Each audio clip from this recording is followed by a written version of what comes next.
Hi, welcome to Fostering Abundance. I'm Avi Barzev. I'm president of the XR Guild and also CTO of my consulting company, Reality Prime. The question I want to ask today is, what does Web3 have to do with Star Trek and Monopoly? It's very interesting. Let's start with Monopoly. As maybe you heard, it was invented by Clarence Darrow. In the game, one misstep and you could go to jail, unless you happen to have the get out of jail free card. You also collected $200 every time you passed go, which oddly is very non-Monopoly. It's sort of a universal basic income. Well, anyway, it sold 275 million copies as of 2015 and earns billions of dollars for Hasbro. But that's not where the game came from. Some of you may know Elizabeth J. Magie actually invented the game around 1904. She created a game called the Landlord's Game, and it had two sets of rules. One was the monopolist set of rules that you more or less know today. The second was the anti-monopolist rules, where wealth creation wins, where it's more about going around and creating things. Later, she pulled a stunt where she put herself up for sale, got quite a lot of attention. And she was an advocate of Henry Georgism, and we'll get back to this in a little while. She patented her design first, and she wanted it to be shared widely to teach people about the anti-monopolist possibilities. Clarence Darrow came along and repatented it, inserting some modifications from the Quaker version of the game, which was available, widespread. But then he sold that to Parker Brothers. And Parker Brothers eventually realized that they had a problem, and they offered her $500 for her rights to the game. They also promised her that they would agree to distribute her rule set, the anti-monopolist rules. But how many of you have ever seen the anti-monopolist rules? So you know what happened. A lot of this is documented in the book, The Monopolists. So what's important to our conversation right now is that what she was engaging with is a form of simulation. Gameplay is a form of simulation where people are involved and they follow rules and we see what the outcomes of those rules are. All simulations let us try things that are risky or hard to do in real life, and they all let us validate the models against reality so we can learn something from a simulation. And it's very, very widely used today. So she's not just a game designer, but you can think of her as an early inventor of simulations. And simulation was economic in this case. But simulations are also used in aviation, flight simulators, in medicine, to look at virtual bodies, and autonomy for cars, so that you don't have to drive on the streets and potentially hurt people. You could try these things virtually and learn virtually, geology, chemistry. It's used just about everywhere today, and it's incredibly valuable. So she was a pioneer of this field. Second Life is another kind of simulation with millions of players in the game. It's not quite a game, but it's simulating a form of real life. There's some interesting facts that come from the company about Second Life as an example of metaverses that actually did pretty well for their day. Maybe it was limited in total capacity, but it earned more per user than Facebook. That's pretty interesting. The company made more money per user on average than Facebook does. And at least 50% of the users were also creators. That was unprecedented. It's usually only 10% or less are creators. And the average creator earned more as well than you would on Roblox or YouTube today. That's amazing, right? It also had, before NFTs, it had a model of digital content rights that was pretty permissive and allowed people to mash up other people's content with permission. The land use model resembled what we'll talk about the Georgist as well. And importantly, it maintained a very stable digital currency called Linden dollars, which was at a very stable rate to the US dollar. And it didn't include all the fraud. It had actual economists and they policed it. And they made sure that the economy was useful. It was actually a currency that you could buy and sell things with. That's very important for any kind of currency. So Philip Rosedale was the founder of Second Life. Very interesting guy, glad to know him. And if you read his Substack, he had an article, Why Do the Rich Get Richer? And I found this very fascinating. I didn't really understand this before, but he helped explain it to me, and I'm going to try to help explain it to you, with props to Philip. And Philip also got a lot of his information from a Scientific American article, which got its information from some economists who did these simulations. So I'm going to show you a dramatization of what's on Philip's site. If you're interested in this more, go to his site, run the actual simulation in your browser, and you can play with it. But my goal is just to help explain it here. So let's start with a bunch of virtual people, A through N. Each person starts with an equal amount of wealth or land represented by circle size. And what we're going to do in the simulation is allow them to meet up 2 at a time. And each time they do, there's a 50-50 chance of gain or loss. One of them is going to win a little bit, one of them is going to lose the same amount for each pair. But the amount for the pair is random. So after the first round, half of the circles are bigger and half are smaller. Repeat, repeat, repeat. The important thing to understand is that these bets are limited by the wealth of the poorer of each pair. Okay, the poorer only has so much money to bet, and so the richer one can only bet that same amount. That's incredibly important. It seems fair at first, right? But watch what happens. The poorer one is always risking a greater percentage of their wealth, while the richer ones are risking a lower percentage of their wealth, but they can also better absorb the losses. So poorer circles need to win many more times to get rich. Meanwhile, the rich ones can lose many times and still remain rich. Sometimes the poorer circle wins a lot in a row, and they can move up pretty fast. There's your upward mobility right there. But a big loss can send anyone back down real fast. So it may only be temporary. What we've seen is in this very simple simulations, without any skill, prejudice, or bias, one circle always dominates. Maybe a few get big, but there's always the biggest. That's the game of Monopoly in a nutshell. And there's a link down at the bottom to Philip's simulation if you want to run it live. So now, that's the simulation. Let's talk about reality. In reality, we have this thing like gravity, where the bigger you are, the more mass you have, the more you can attract people to your wealth that they want. So there's a sort of warping of space and time, figuratively, where wealth accumulates even more because you're warping the playing field to your advantage. The rich claim superiority and the poor struggle to keep their wealth and power.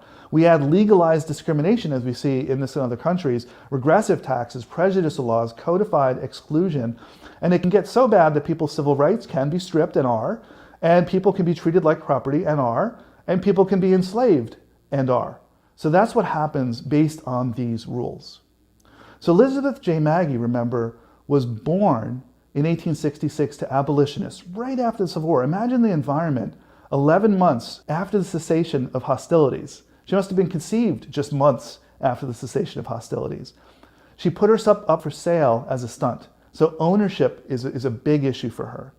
The Georgists believe that you own what you make, but we should abolish the ownership of the commons like land. No more land ownership. Instead, the land is all of ours, and there's a single tax. If you want to use a piece of land, you can use it, but you pay a tax for that use. And if you make money off the land, that's how you pay the tax. So anybody who successfully uses land will be a successful part of our economy. But it really focuses on creation, on people who are creating new value, not just reusing the existing value. The Georgists didn't win back in the 1800s, and we live with this system of free market capitalism. But even free market capitalism, the way we run it with all this ownership, we still need the Fed to set monetary policy. We still need the SEC and the FTC to level the playing field continuously. It can't be done just once. Every time it's tilted, we have to fix it. And we also have experimented with some forms of public ownership. I'm not going to advocate for socialism overall, but in certain places it actually works. In the military, it's socialist. Let's be real. The military is a socialist institution. In other countries, healthcare is public. Education is public in many places. The justice system is public in many places, in all places, hopefully. And big infrastructure projects are public works. These are places where it works because the profit motive of private companies takes so much money out of the system that they become less efficient than whatever bureaucracy we might add from government. Direct redistribution of wealth also is not something we like. It feels really unfair. These are my toys, don't take them away. I feel like I earned it. And so a lot of people take that attitude, but we also have seen that deep centralization of wealth and power is a tad problematic as well. Just not enough people see that. What we want is a new set of rules. Just like Elizabeth Magie tried to make a new set of rules for the game around land, around property, we can be thinking about new rules for how we do things, and especially in the digital world. This is something we get to define because it's all new. So what we might propose is a new set of rules with no IP landlords. The digital commons is like air or water or what the Georgists want land to be, that hopefully most creators should actually make a decent living. Let's give up on the idea of everybody having the potential to make $100 million, because not everybody can make $100 million. But there's enough money out there that everybody can make a decent living. And if we focus on making sure people get to do what they love, then we're going to be all set. We should move beyond the Creative Commons, because the Creative Commons is a way of giving up some of your inherent copyrights, but it doesn't handle the monetization itself. We need to figure out how to actually make sure that people can make a living here. And as I'm going to talk a lot about, we need to move beyond artificial scarcity and owning IP. Because the fundamental goal here is that prosperity should not be scarce. Now comes Star Trek.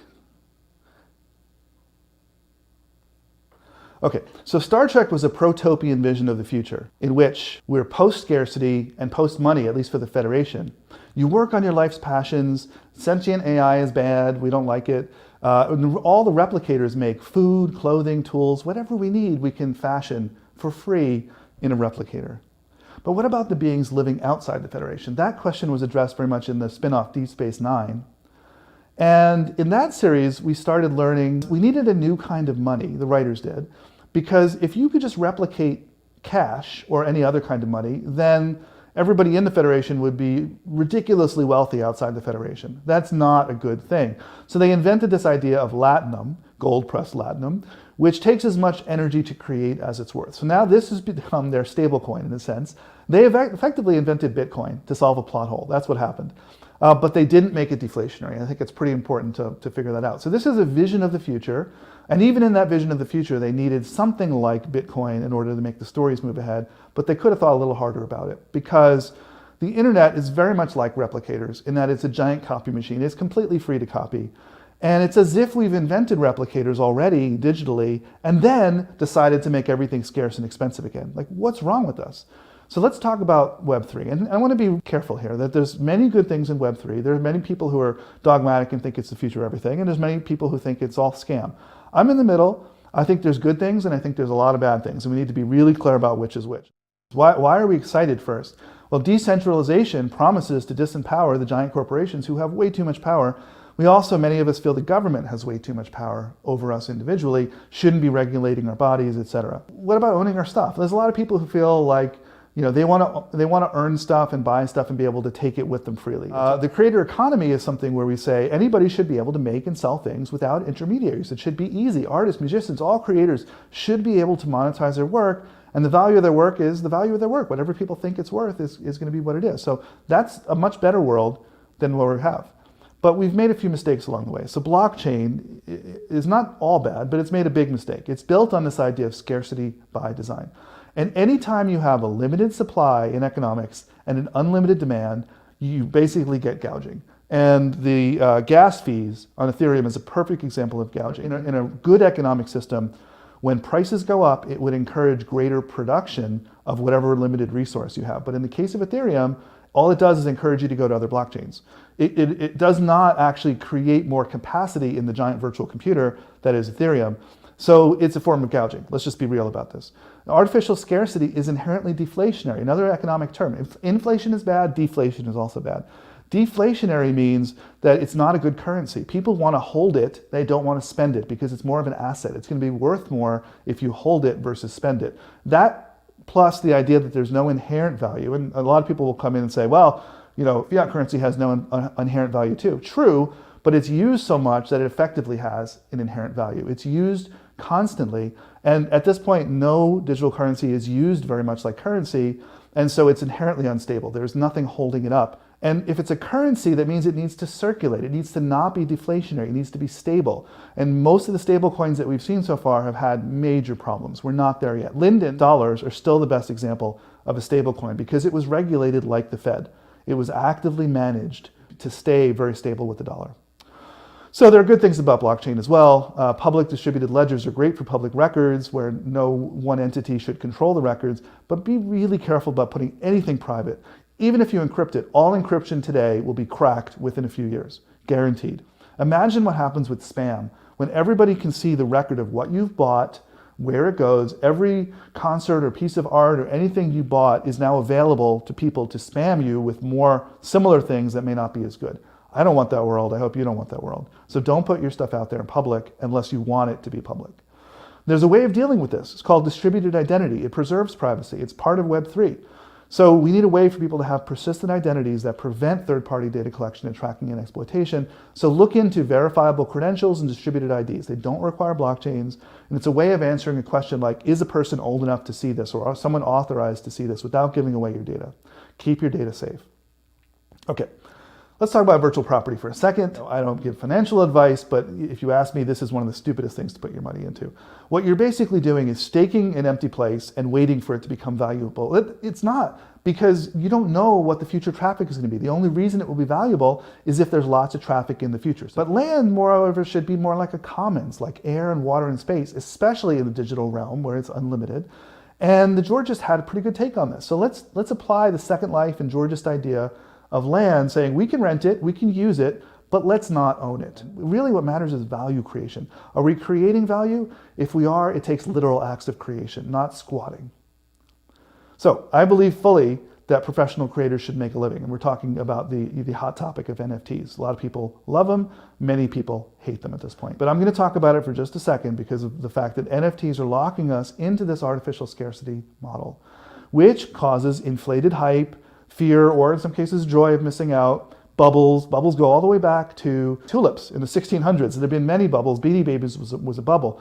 It's a winner-take-all scenario, and whoever's left holding the bag when the bubble bursts is going to lose a lot of money. That's also called the greater fool fraud, which is not something I think we all want to participate in. Let's, if we're going to be ethical, let's not go into those things, especially when we know that's what's going to happen. So if we want to make NFTs non-cringeable, let's remember that it's not the NFT itself, it's the contract. When you bought the NFT, the contract is what conferred whatever rights you bought. And some NFT sales don't confer any rights. Some don't confer the key rights, like ownership right now. Possessing a token doesn't mean anything. It's all about what contractual rights were transferred to you. So trade them if you want. Own Beanie Babies if you want. No, nobody cares. But we have to decide if we're going to make a living as creators, or do we want to keep buying lottery tickets and building a system which only a few people win? Here's a graph to demonstrate that idea. This is a made-up graph, but it really visualizes what we really want versus what we have. In the marketplace of scarcity, there are a few big winners. A few people can make a living as well, but most people don't, and it does not support a lot of creators because everything goes to those winners. But in a marketplace of abundance, we support many more creators, not all, because creators also have to make stuff that people want. But it allows people to make a living and to do the things they love for a living. And that's much more important. So we want is a marketplace of abundance. Well, let's talk about gaming for profit, whatever you want to call it.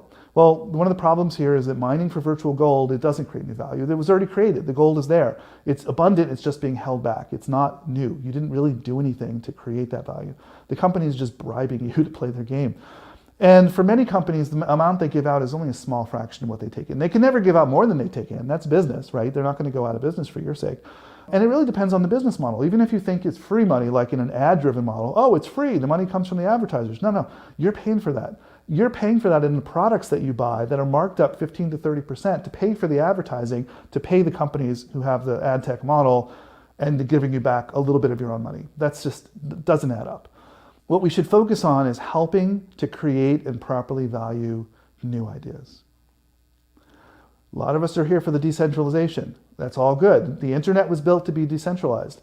It's also meant to stop the giants from gobbling us up, but we got to be really careful here. If you're part of a DAO or any other system where it's one share, one vote, that's called plutocracy. That's not democracy, because somebody can accumulate multiple shares. They can get more votes. They get more say. That leads to re-centralization. That's the exact opposite of what we want. We don't want decentralization simply to recongeal in someone else's pocket. What we want is democratization with strong checks and balances. And that means one person, one vote. Everyone is represented equally. And there's a question of who's going to enforce these rules. Decentralization is often just a code word for deregulation by the libertarians. Smart contracts are there to prevent cheating, but they honestly don't really work yet. They don't handle the reality of externalities or things that they can't see within the system. They only handle entities or quantities within the system, and they don't handle bugs very well. There's already been examples of smart contracts that could pay out way more money than they were supposed to based on programmer error. And how do you fix it? It's already locked in stone. The government is often the last place to turn to fix bad actors, but we don't really want to disempower the government. What we want is to restrain the government when it overacts. We want the checks and balances. So democratization fundamentally means the redistribution of power, or the distribution of power to the people, not less power overall. From this whole section, what I want you to take away is the problem with artificial scarcity is that prosperity shouldn't be scarce. So now let's talk about what else we can do. Well, let's focus on fostering abundance. So what if we were to all be creating unique and valued work? What if we focused on that? And imagine for a second the system didn't worry about DRM or even copyright. It allowed other people to copy, build, and share widely, but it tracks who creates each unique idea. It keeps track of it in the cloud. We make it super easy to find and reuse other people's content, but this time with credit. No more credit stealing. If you use someone's idea, they're going to get credit for it automatically in the system we design. When someone takes our idea and mashes it up and makes something new, we also get some credit, not all credit, because they did some work too. And when someone makes money with our ideas, we also get some of the money. If they did new work, if they just make money with our ideas and did no work, we should get way more of that money. But let's also not cut out the middlemen. Today, the problem with the middlemen is they're overly greedy and they take the giant cut of the work and they only give the artist a small amount. But we can build a system in which the marketers and the influencers do get a cut. It's just a fair cut.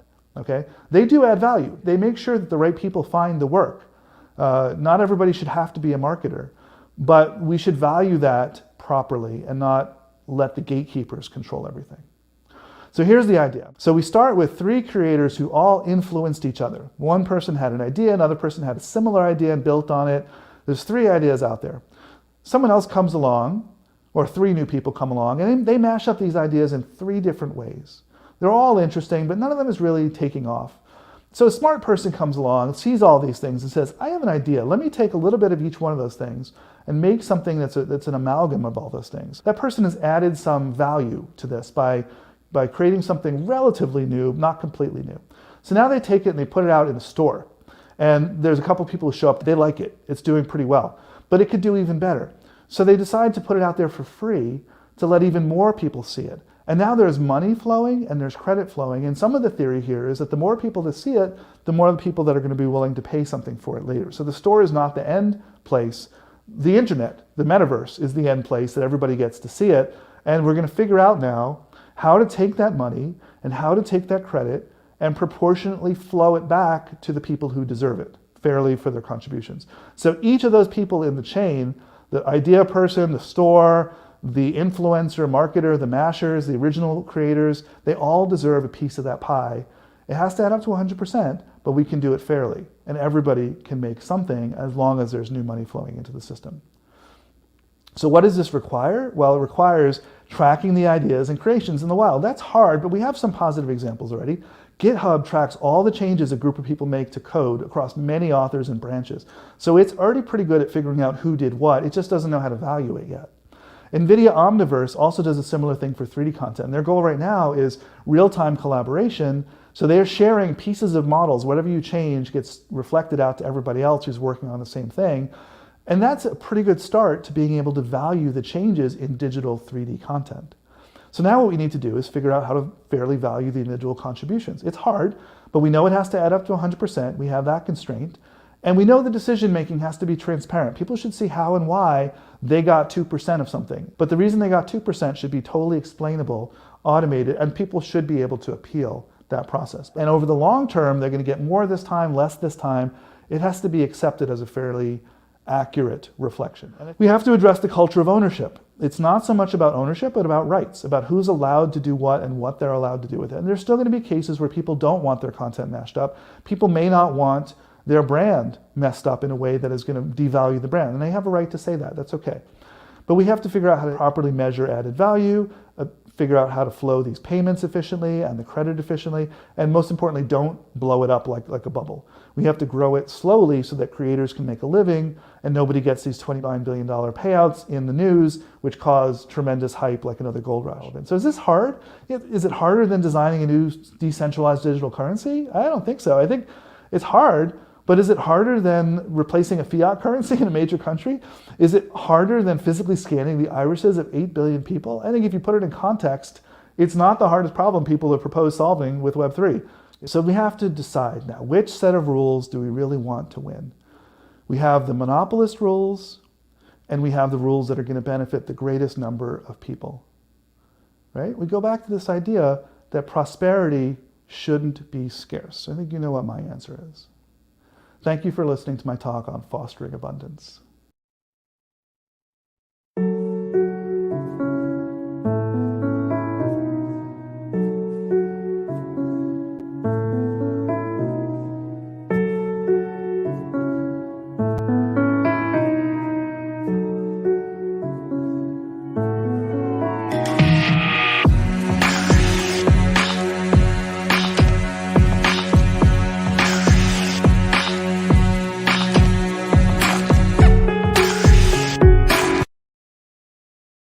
Hello, my name is Justin Malillo, and I'm the co-founder and CEO of Mona.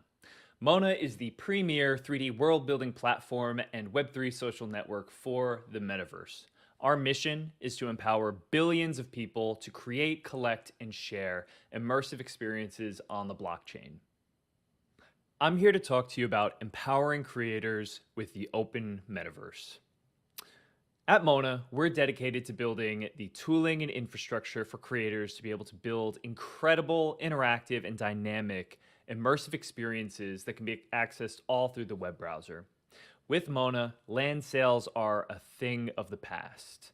Instead of having to purchase land to get started with building for the metaverse, with Mona, we're actually placing creators and developers at the forefront, enabling them to build any type of world they want without any land purchase or any upfront purchase at all, actually. It's completely free for any creator to build, mint, and sell their own metaverse world with Mona. As a creator, it's totally free and easy to get started building for the open metaverse with Mona. You can use your existing 3D software that you're already familiar with to start building, export those 3D assets, and import them into our no-code template that you're able to then export from and drag and drop straight to the web browser, where you can start sharing and exploring your very own virtual experience. As we spend more and more time throughout the next decade in these immersive worlds in the metaverse, it is of the utmost importance that these worlds are super high quality, that they're really engaging, and they're a ton of fun to join and connect with others with. That's why we want to invest all of our resources in supporting creators and building the most incredible worlds that they can dream up. These can be worlds that are their own standalone artistic installations. They can be the stage for a concert or an electrifying performance to take place. They can even be an art gallery or a storefront for artists and collectors to display, share, and even sell some of their work. We're also really excited about the future of digital fashion in the metaverse. And that's why with Mona, you can bring your very own interoperable VRM avatars, a completely custom avatar you're able to import directly into Mona. You can even build your own avatar as well. We also have a partnership with Ready Player Me, so we make it super easy through their suite of tools for anyone to customize their own avatar when they're exploring any of the incredible metaverse worlds inside of Mona. With the open metaverse and blockchain technology that Mona is building upon, it's very easy for creators to use interoperable file formats that they can use to actually mint their NFTs and mint their worlds. And these file formats, when you purchase a world as a collector, you actually have access to the 3D data. As a creator, when you're building a world, the 3D assets that you upload to the web browser and mint as an NFT, those 3D assets are all decentralized and stored on IPFS. That's why we partnered with Filecoin and Protocol Labs to use IPFS to guarantee that these incredible metaverse experiences will survive for decades and decades to come. Since Mona's launch last year, creators have uploaded more than 1,500 metaverse worlds to the Monaverse. I'm going to take a few minutes now to actually jump in and share some of the incredible worlds that our creators are building. Now, via Monaverse.com, you can actually start jumping into any of these worlds, and this one here is called Neon City Streets. And as you can see, the visual fidelity is unparalleled. With Mona, creators have virtually no restrictions and no limits in terms of the size of world they can build, and also the visual and graphics fidelity. Now, you can even program different interactions into your metaverse spaces, like doors opening or triggering different buttons that can actually affect the environment and setting of your world. What's great is Mona also enables creators to add hyperlinking to different objects inside of their worlds, so that when you click on them, you can read more about them and click to view on separate websites. Creators have been using this functionality to build out their very own art galleries, collections, and even virtual storefronts inside the metaverse. You'll also notice that I have my very own avatar that I'm running around with. This is through the integration with Ready Player Me, which I can actually click and a Ready Player Me menu will come up so I can change my avatar. Mona also supports VRM avatars, which are completely custom avatars. It's actually an interoperable avatar format, so you can import your VRM into Mona as well. So this is just one of the many thousands of worlds that have been uploaded. I'm actually going to go back to the Mona homepage and jump into a few others to show off for you. This one is another one of my personal favorites. It's called Temple Garden by a creator who goes by the name of Memory. And as you can see, diving in from the homepage, it just takes a few seconds to load into an entirely new Metaverse experience. You can see this visual style is entirely different from the previous world. By giving creators the flexibility of building in their existing toolset and not restricting them to one visual aesthetic, whether that be low poly or very stylized, where we give creators the ultimate freedom and flexibility to build any type of world they want, one that is completely stylized or one that is more photorealistic. By going to Metaverse.com, you can actually browse any of these hundreds of worlds here. And from here, I'm actually going to jump into this world that is even more photoreal than the last one. See, this world is just, I mean, this is insane. And this is one that you can actually run through, and it takes, I think, about 40 minutes to run from one end to the other. I mean, it's just incredible. You can even dance with your avatars here. You can switch to first person. So there's a lot that you can do inside of these spaces. Now, this world was actually used as, I think they were building in a scavenger hunt here. And, oh, look at this. This artist is including all links to the different works that he's been building as well.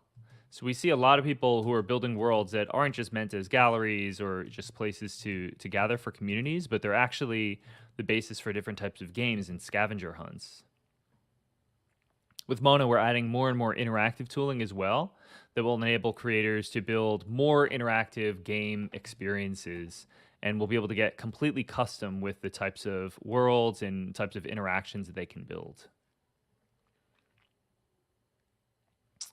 I'll jump into one more world here just to kind of show you the range that you can get. This world is called Bonkers Garden.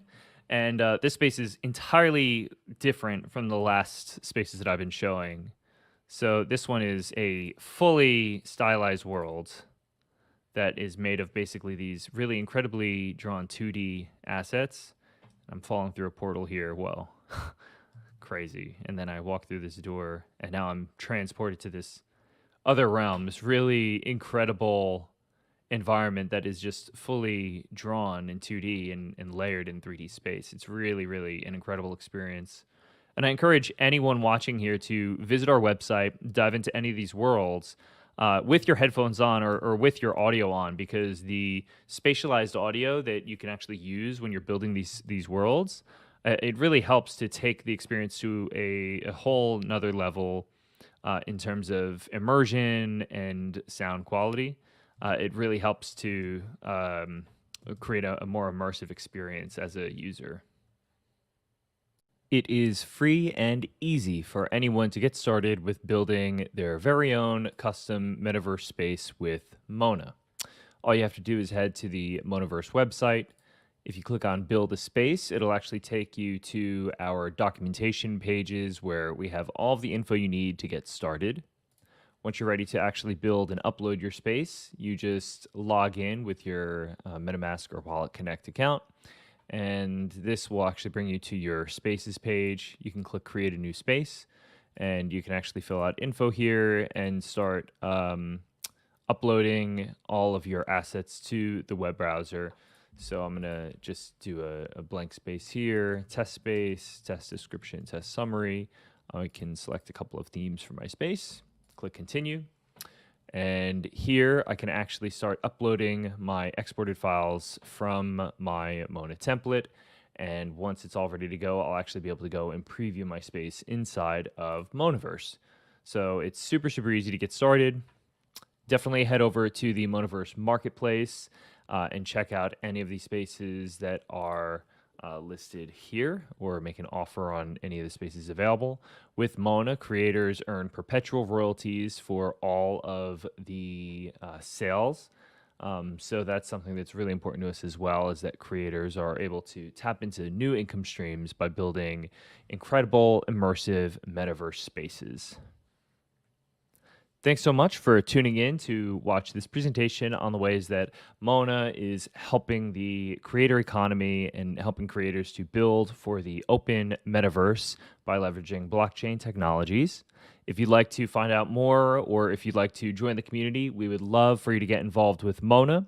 Please check us out on Twitter and Instagram at Monaverse, and definitely join our Discord. If you go to monaverse.com/Discord, we would love for you to jump into the community, start sharing your work, share your inspiration, or if you're a collector, dive on in and start meeting some of the artists whose work that you'll be able to collect on Mona.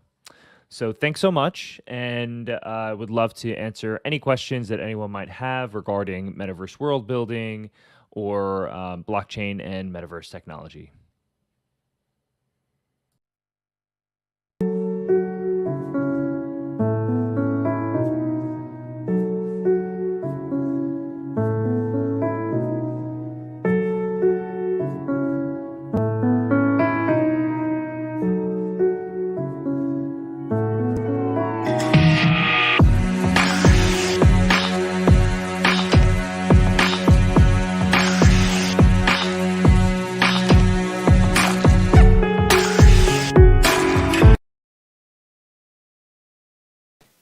All right, hey everyone, my name is Jay Wu. I used to run a blockchain project called Handshake for 2.5 years. I started at customer support, and then within about 2 years became head of product, which is basically the CEO of the startup.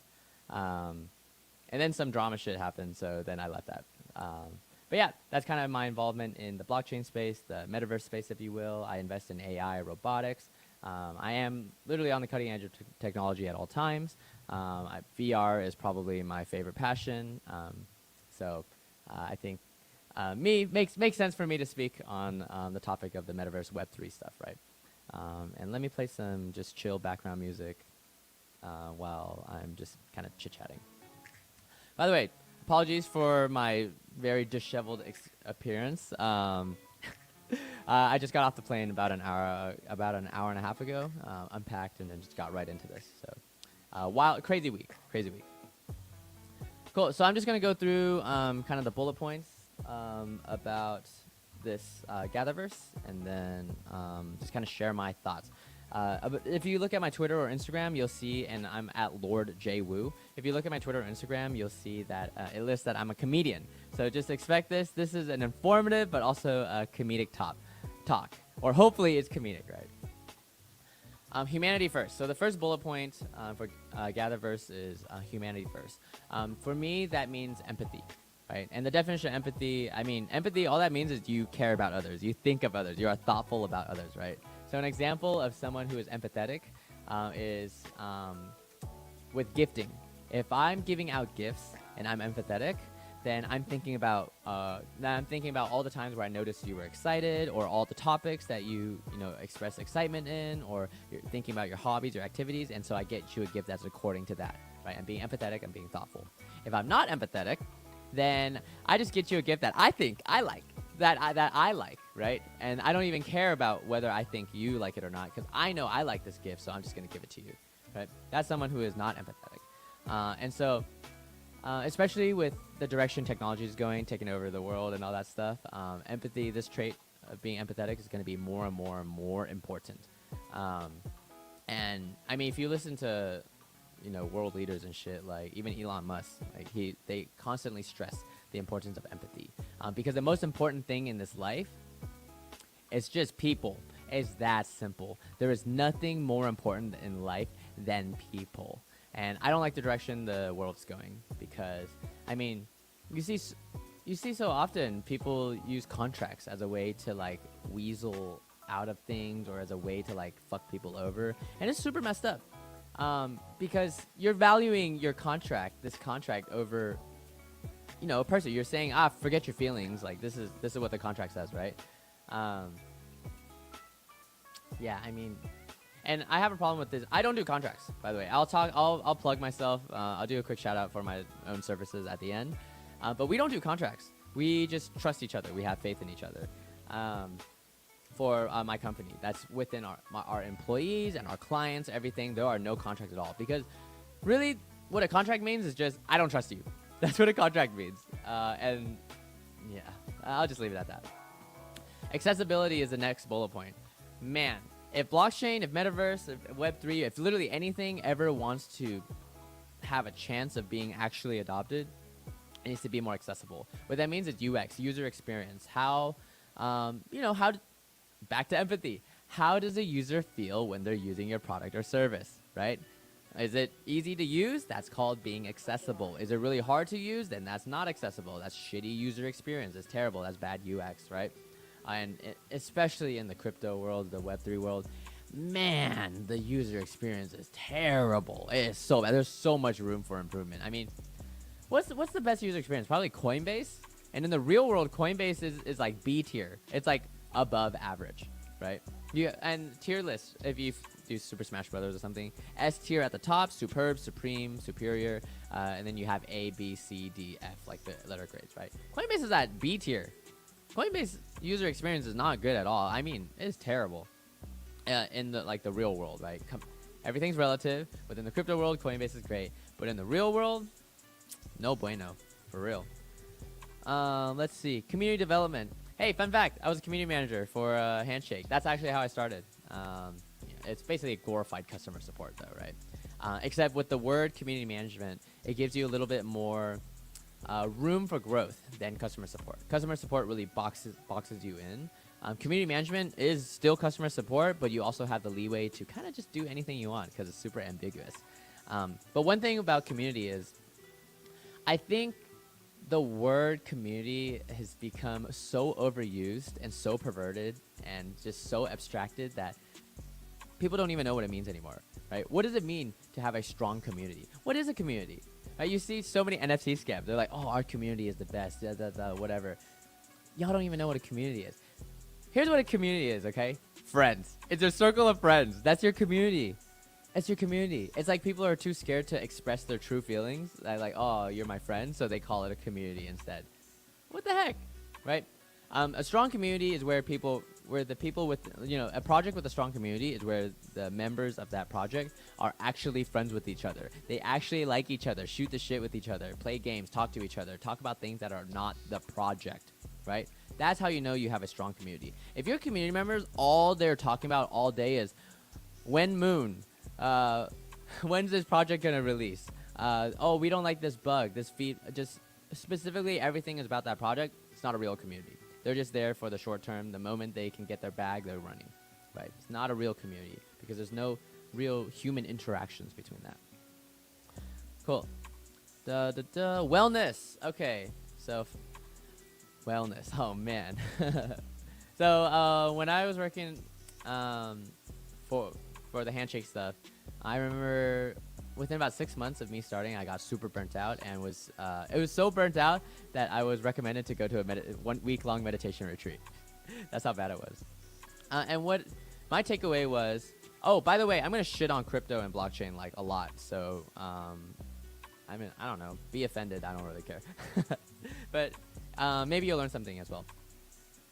But yeah. So I was super burnt out, went to that meditation retreat, and the thing that actually made me better was just taking a step back away from it. Because, okay, if you're in the weeds for so long and you're doing this project and you're working on something for so long and don't care about anything else, this is all you do, then eventually your whole world becomes that project and you forget about the fact that the real world exists. You're just still living in your little, your chasm, right?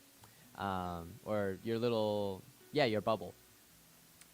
So the thing that helped me was just taking a step back, getting out of that bubble and just doing something else. That's it. Like learning something new, trying some other stuff, which gives you some distance from the project that you're working for, in which case I could see that, I mean, this goes into Metaverse, right? Definition of the Metaverse, not real.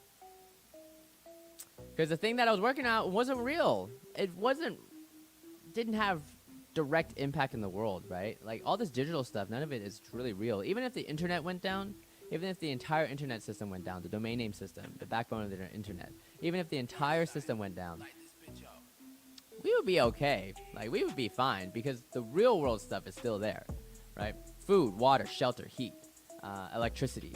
Those things are paramount. Like if you're missing any one of those, I mean, you die, right? That's the stuff that matters. And plus, even if the internet went down, your cell phones would probably still work anyways, right? So you could call each other. So communication would still be fine. Why was I talking about that? Wellness. Oh yeah. So I'm just talking about my own experience, which was I stepped away and revisited things I truly I truly, deeply, actually am passionate and care about, which is like sustainability stuff, animals and nature, things like that. And I was like, why am I taking this so seriously, bro? And that gave me the new perspective. And then from that point on, I was good. So I don't know if you ever have to deal with something similar to that. Maybe that was helpful. And I'll leave it, since we're talking about the metaverse, this will be the last thing I kind of go over. I'll just kind of share my own thoughts, definition, kind of just ramble about the metaverse. I already said metaverse, definition metaverse is not real. That said, I think there's a little bit more fine tuning to that, because it is real in the sense that these are real people's thoughts, right? The metaverse, the internet, is, for me, is actually human consciousness. If you see hateful comments, right, that's people's true colors. They're actually hateful people. They're sharing their internal thoughts. In person, they would never dare to say that in person because, I mean, they're just pussies. So they're fake people because what they say is not actually how they feel, which means you are fake. That's why I hate professionalism, because professionalism is just being fake. You're putting on an act. It's a show. It's not you. Yeah, anyways, you get the point. So the metaverse is actually people's true internal feelings. That's what that represents. And just a fun fact, have you guys heard of telepathy? So telepathy is like the ability for me to send what's in my mind, my thoughts direct. I can like speak directly to you without actually speaking or writing anything. I can just send data in my mind directly into you via like brainwaves, right? That's basically what the internet is. Bro, that's basically what the metaverse is. Seriously, right? And as a matter of fact, the internet is a more overpowered version of that, because I can talk with anybody around the world near instantaneously and send them my thoughts through the internet. Right? I just type it up, keyboard or Word. Oh shit, I just videotape myself or something, or like voice message it, send it directly to you. The internet is a more overpowered form of telepathy that everybody around the world is connected to. I mean, 3 billion people, but eventually everybody in the world connected to. So that's kind of what we're working with when we're talking about the metaverse, right? I thought this was an important point to just kind of clarify, because a metaverse, kind of like the word community, I feel like it's so overused that people it's lost its meaning. People kind of forgetting what it actually means. So it lies somewhere between not real or like not physical, maybe not material, right? Not material and human consciousness, the sum of human consciousness. But yeah, anyways, that's kind of it. It's kind of a long spiel. Hopefully this is a good break from the rest of the conference talks, because I know I've been to a lot of these conferences, and sometimes it can be really heavy, like detailed stuff, and this is a little more casual, right? But just a little.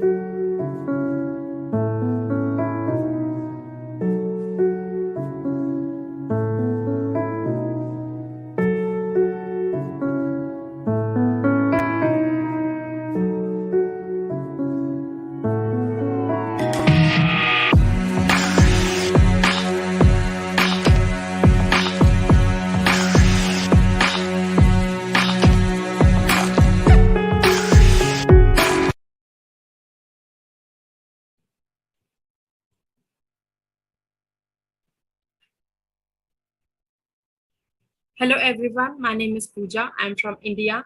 First of all, I would like to thank GatherVerse for giving me this opportunity and to be part of Web3 Summit. Today, I'm going to talk about the power of community drives innovation. I would like to say, for a community development, there is a key. A key is a education, a proper education where you can, everybody can have. But right now, if you ask me, most of the people think of education in a way of having a degree. I don't feel like education is having a degree or getting a job into that. What happens is, we listen to our friends, we listen to our family, and we listen to our neighbors saying that you have completed your secondary education. Now it's time for you to be an engineer, to be a doctor. So who's going to decide that? That is going to decide it by your family, your friends, and your neighbors. That's not you, that you wanted to do something else apart from being an engineer or a doctorate. So let me tell you a small story. There was a girl who was studying in engineering, but before that, when she was doing her 10th, uh, we can call it as a SSLC, So most of the people, definitely their suggestion, the family, friends, and the neighbors have said, after completion of the SSLC, you can do the diploma and then you can do engineering. So listen to them.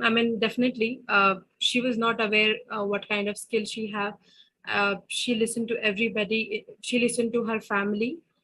She thought that let's do a diploma, and then after completing the diploma in electronic and communication, she can do engineering. She did that. So it's been how many years? 16 years education she has done. And after completion of the engineering, now the biggest problem with that, getting a job in an IT side. Most of the classes is theory and there is no practical education. That's what we call it as a proper education. That's where we call it as a proper knowledge. So now the biggest challenge for her is to getting a job in IT, even though she got the job in IT with the reference, but she wasn't happy with that. She thought, let's try something else. Let's see where I'm good at. So she began her journey in a sales and marketing. So after 2 and 3 years of experience, she finally knew what she's capable of and what she can do and how she can do. It's like a comfortable and a satisfaction that she got after working in sales and marketing in 3 years. So this story is about me. What happened is when I was studying engineering, or maybe the engineering and the diploma, these all suggested by the friends and the family and the neighbors. But nobody came to me and asked that, Pooja, what you want to become. So that's where it went wrong. But after completion of my engineering, I did the job, and definitely, as I told you the story, I understand where I'm good at. So now I have a job satisfaction, and I have a passion to be in a sales and marketing.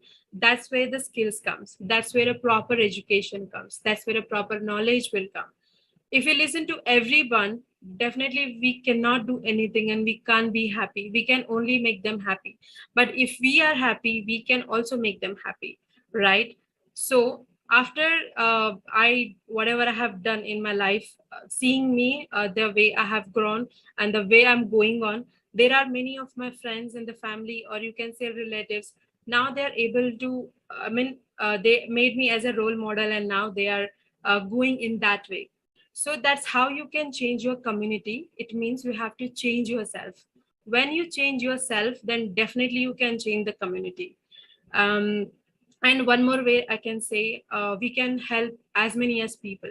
Helping in the sense of not like any other way. It's a way of helping. Maybe if you have any job opportunities, or maybe you know about anyone, you have a vacancy in your company, you can help. You can ask your friends, or maybe friends of friends, or maybe your from your place, or maybe from the village.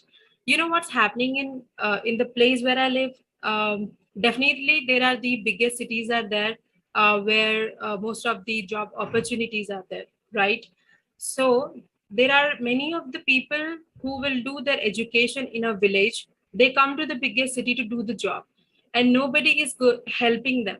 Instead of that, pursuing their dream or something, they're giving up and they are going back to their village, and they're ending their life in something else, and they are not happy with that. So let's help as many as people who come to, or maybe you come to know that they need a help for any kind of job, or even most of the people suffer with the mental health, and we know that maybe our friend or a colleague is suffering with the mental health, that they're not doing good, or they are maybe in a depression. We really don't care about it. What we do, we wake up, we definitely focus on ourselves, we go to our job, and then we come to our home, and we are busy with that. We know that they need help. Let's help them. Maybe 10 minutes of talk maybe help them, right? Or maybe it might motivate them. So if we help one, or if we help people, definitely we can develop our community. So these are the points. And also there are one more thing I want to talk about is the technology. When I was in 2010, or maybe I was in a school, we don't know how to operate the phone also, and we never have any phone also till diploma, I guess. The technology in 10 years have grown like anything, right? So there are the opportunities to learn the technology, but there's no one, nobody is going to tell you that, hey, you are good in development side, why can't you apply in a front end development? This is not happening. What's happening is that people are getting a degree after completion of their jobs, maybe a MBA or maybe a engineering. There are people who graduated in engineering, they are ending their jobs in marketing and sales. And the people who are completing their MBA, they are ending their jobs into IT side. So why is that happening? It is because they don't know where they are good at it. They don't know what their skills are, right? And nobody is really care about anybody. That is the reason it's taking a lot of time to improve our community. It's taking a lot of time to improve. But I'm not saying that everybody must have do. Actually, nobody do that. There are, I can say 5% of people do that because I have seen it. Uh, so why can't we make that 5% into 90%, and maybe 10% don't go? That's okay. But 90% of people will help each one of them. Maybe their family members, maybe their relatives, maybe the neighbors, or maybe the friends. So if you help one and one people, definitely we are going to build a very good community, or maybe a very good a technology, or maybe good a city, the place where we live. I think that's where I think we really have to work hard for that. So this is about it. And definitely we face so many challenges every day. Most of the people focus about their personal things, not the professional ones. So when you face your challenges, let's talk about it. It's not wrong that when you're feeling sad or you're feeling depressed, you don't have to talk about it. You can talk about it. You can tell your experience to someone. See, right now we are living in 2022. It means we are living with the technology. We really don't need any person physically to talk. We have a phone, we have an internet. So when we have these things, we utilize this in a proper way. Maybe we can communicate with the other people who really wanted to talk about. Maybe they can talk to those people who can understand them, because it's not always that your family will help you. It's not always that family will able to understand some kind of situation. That time you can definitely reach out to other people and talk about your challenges. That may be personal or that may be professionals. So if each and every person is growing in a positive way, and learning, and also building something else and doing something else apart from getting married and having children. See, getting married and having children is a part of life. If you ask me, I would say that only. But other than me, there are many people think that getting married, having a children, that's the life. That is the life. I would say it's not that life. I would say learning, and I would say skills which you have, maybe you can do something else. You can become anything. You just have to understand where you are good at. What are the skills that you are good at? So you build those kind of skills. It's not skills will come suddenly in a one day. It will take a lot more years to learn for that. So you have to find a way how to learn your skills, how to be good at that, and then you can do something else apart from getting married or having children. And I would even suggest most of the people, if you know anyone who is in need of help, any kind of help, maybe they're in need of job, they're in need of anything, at least help them. If you know that you have a vacancy in your company, at least help other people. And do not laugh people on people, because there are many people have laughed on me, and they made a fun on me. But that time I cried. I went home and I cried in front of my mother. But that's okay. That is the phase of your life. If you are giving up on those things, then you can definitely not come across, or maybe you cannot be you are what you are. Okay. So last and final, I would again wanted to thank GatherVerse to giving me this opportunity. And I wanted to say that this is my first session, because physically I give sessions to most of the students who comes to me and talk about the career part and all. But this is something different for me, and this is very special for me. And whoever is going to see my video, I would like to say, please help as many as people who comes to you for the job, because job, it's a vacancy for you, but it's a dream for them, right? And any kind of helping, any kind of help to other people would definitely make a better community thing. And also, Thanks to everyone. If I did any kind of mistake in my session, I would like to apologize, and I'll be getting better day by day, because that's where I always believe that learning is the first key for me, and also going forward, not giving up on the things. I know things will happen, bad things will each day it will happen, but you don't have to worry about that. Do not give up on your dreams. So keep learning, keep motivating yourself. That's where the power of community drives the innovation. Thank you so much.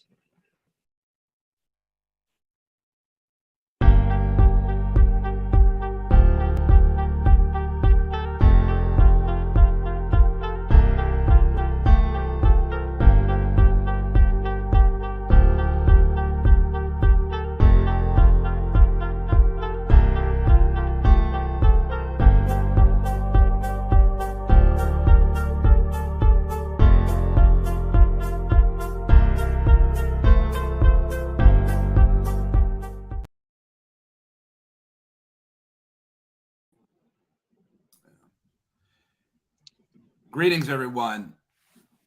We're so happy to have you with us at 3We, and we certainly hope that you've been gaining a lot from what's being shared and the different perspectives that we celebrate with GatherVerse when it comes to the discussion of Web3, and not just looking at Web3 as technology, but also looking at Web3 as people. Ecosystems aren't always embedded as hardware and software. Ecosystems are people, and the more culture that we have come into the ecosystem, the stronger that ecosystem will become, and the better yield of technology will be distributed, released, shared, and better perspectives gained. Today, we have some minutes here with my friend and someone I've known for some time who's on an exploration of many sorts, Jared Arms, the CEO and founder of Kyler.io. Jared, we're happy to have you. Thank you. It's an honor to be here today with you, Chris.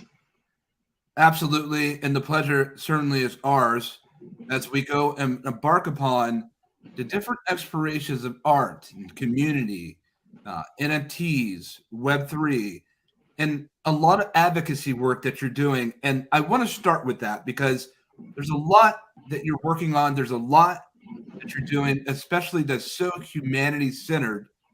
It's so central to sustainability and so many things that we talk about, and that's been expressed at this summit. Please introduce us to you, to the audience, and let's begin with some of the advocacy work that you find yourself doing. Oh, thank you. And if I can just briefly say it again, thank you again for the stage. I enjoyed everyone speaking yesterday, and there was a lot of important topics that I was kind of jotting down that I'll love to kind of piggyback off today. But I'm originally from St. Louis, Missouri, born and raised. Growing up, I had lost a large amount of friends due to gun violence throughout my high school years and my early 20s. So I decided to create an Android application that can basically centralize at that time all of our deceased loved ones to commemorate their loss in a more respectful way. And that reputation over time eventually grew around the city of St. Louis as, hey, this guy built an app for my loved one. And then eventually local companies started to reach out to hire me to develop applications. And then a few years later, I ended up launching Kyler.io, which back in 2014 was a mobile app development platform. So that was like the origins of getting started. But personally, I do have like a serious mission by trying to decrease gun violence by increasing STEM awareness. So I'll talk about a few of the programs that I've been doing. This year makes our 8th year that we've been hosting our STEM program. So we have a couple awesome things like the Nonviolent Video Workshop, where we partner with, well, at the time, St. Louis County and St. Louis City Police Department. And what we do, we partner with game development companies. So the co-founder of Bloxels, Josh Steve and his team came out to volunteer and support, and they were teaching the kids how to build non-violent video games, working with the officers. Of course, with all of the tragic situation with Mike Brown and Ferguson, we want to recreate and try to redefine what we think humanity is in the inner city of St. Louis. So it was awesome to be able to see young Black people and, you know, white officers, brown officers, Latino officers, come together, create something nonviolent, and then just put a different perspective and image out on media. Another thing that we also focus on, of course, some of the students may be a little off track or may not have some of the resources that you and I have been blessed to have. So we also work with the the St. Louis Family Court based in Clayton, St. Louis, working with the Juvenile Center. So we've been working with them since about 2017. Sylvester Hurd, Kirk Young, some of the deputy juvenile officers to help us meet this mission.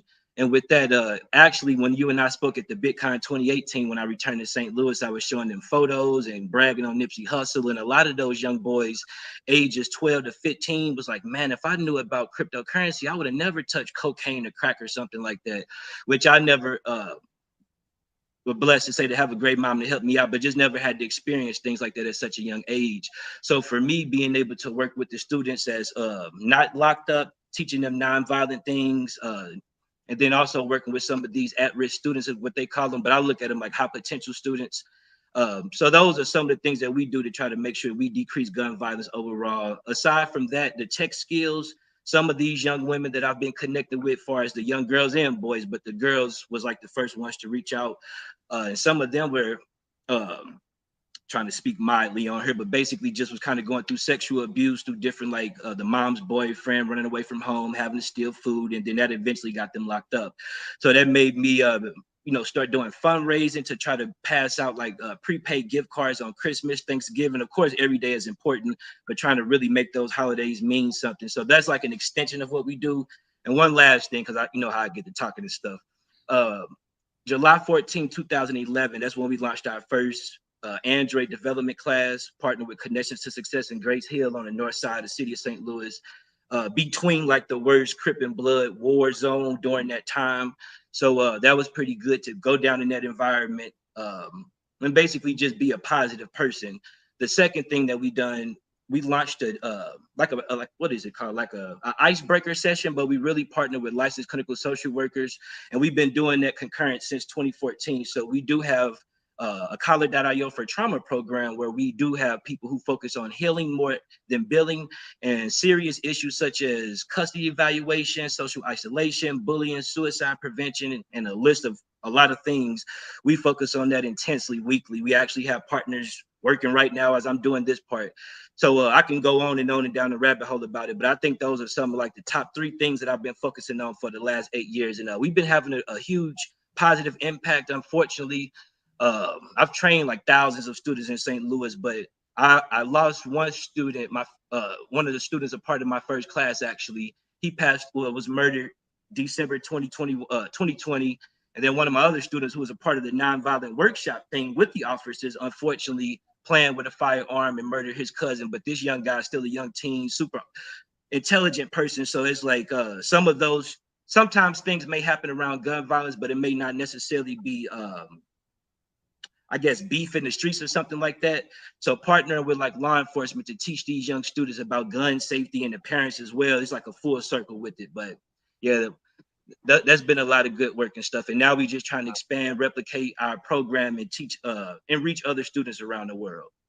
Jared, you're doing shepherd's work. I salute you for the work that you've been doing for many years now. When we talk about the very close bridges between advocacy work and technology, because we will never have the Web3 metaverse be what it can be until everyone has an opportunity to build it, especially our underserved communities. And no doubt, you know so much about that. You've been working so much in this space, especially with your work with Kyler, dealing with law enforcement, dealing with local government programs, and bridging a unique way between technology and the public sector.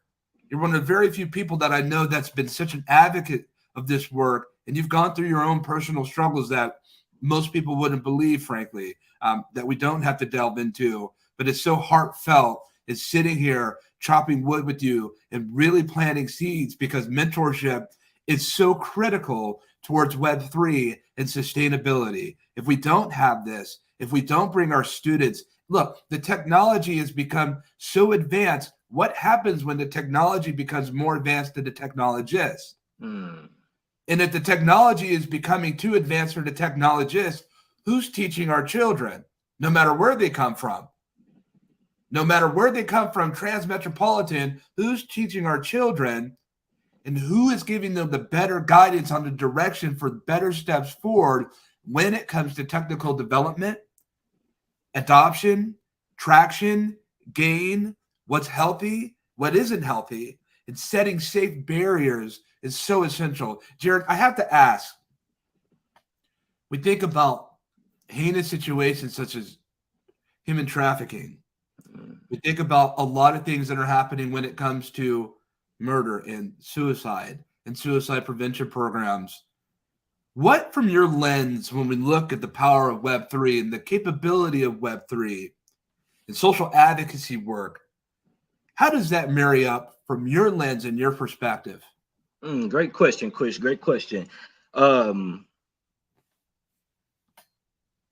So one is so many angles, of course. One thing that I'm focusing on with the blockchain for now is identity and identity verification. Working with so many kids and minors overall, it's important for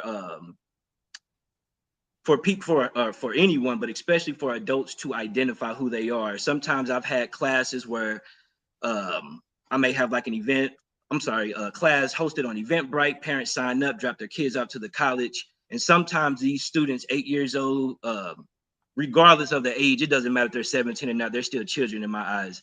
They'll just, but more specifically, like the students ages like 7 through 13, sometimes I may see like the kid walking up by itself, or they might have a cell phone. Hey, my mom says she's downstairs, and they'll just walk back downstairs. So I'll let the parents know, like, hey, I hope it'll never happen, but I'm sure there's some creepy people out here who may make a fake event one day, and it may not be me. So make sure you come up to these classes and actually verify that you see me and stuff. Don't just trust the image and my name on the web. So what I did or started to do was go live, literally on my way to the school as I'm walking up, so people can actually know like this guy is in here. So kind of going from like on site to online, not even online, but really like with this decentralized web. One thing that's important is, of course, everyone downloading these crypto wallets. They have these alphanumeric addresses per cryptocurrency in a sense.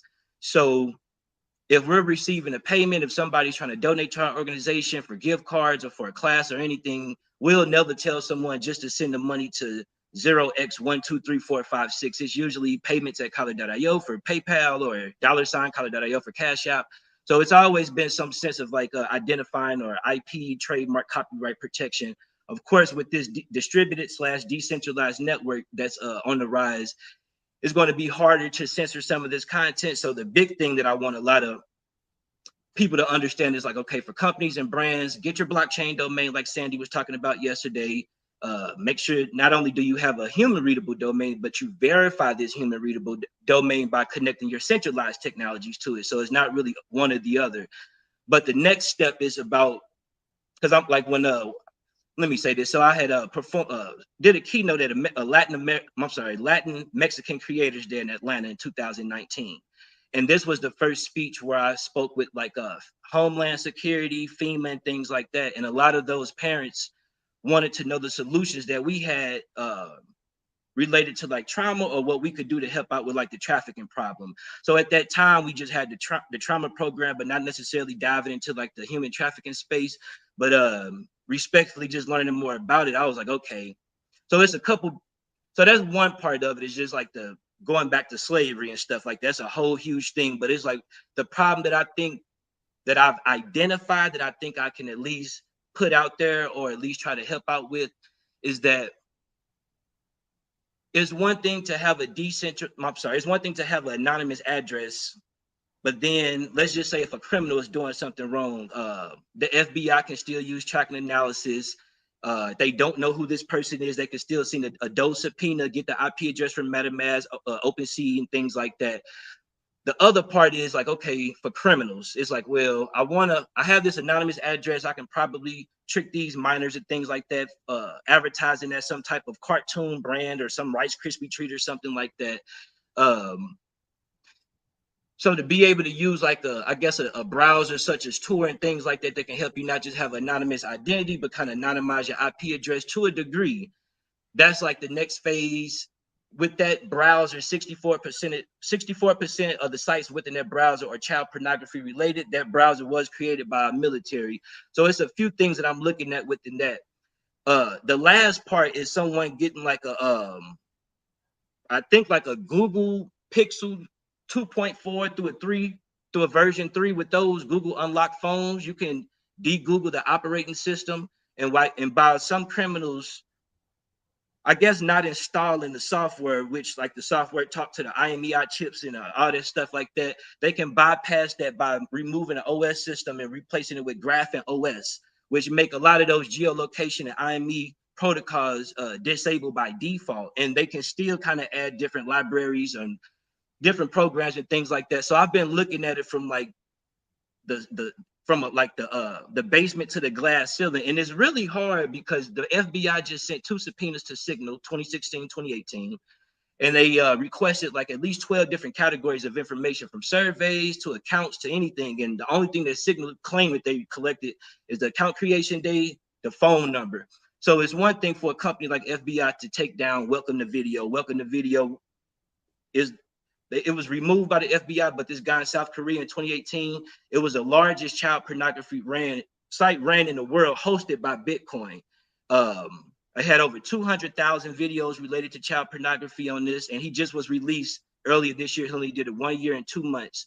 So it was beautiful to see the FBI take that down. But then if they're using applications, not saying that Welcome to Video is using Signal, but just to throw a situation, let's say if that company decides to use Signal, with them not collecting the type of information, it's going to make it quite harder to do. So that's one reason why we decided to partner with the Phoenix FBI outreach community, Lenza Wright, the agent running that department, just to build closer relationships. Because unfortunately, after that Uvalde shooting in Texas, we've had a couple people on Twitter just, I think, harass us. Nothing really stuck.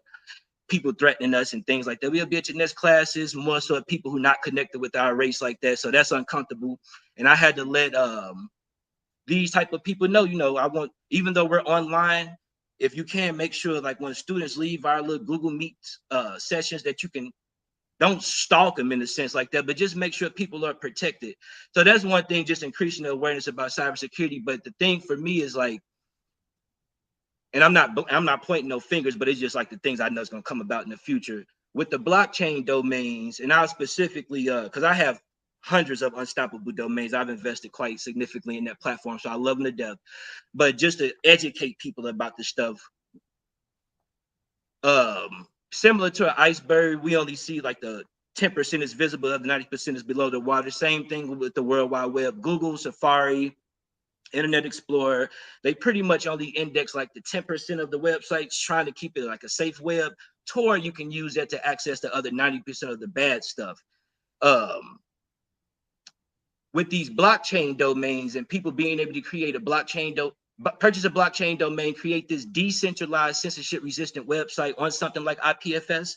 I'm connecting now with like lawyers, a lot of attorneys and things like that. Hey, Jared, I'm working with this family. We found this crazy man doing some sick stuff or caught with this sick content. We locked them up, and we have money from the family to take it down, but we technically cannot remove the child pornography off this blockchain. Like, what can we do?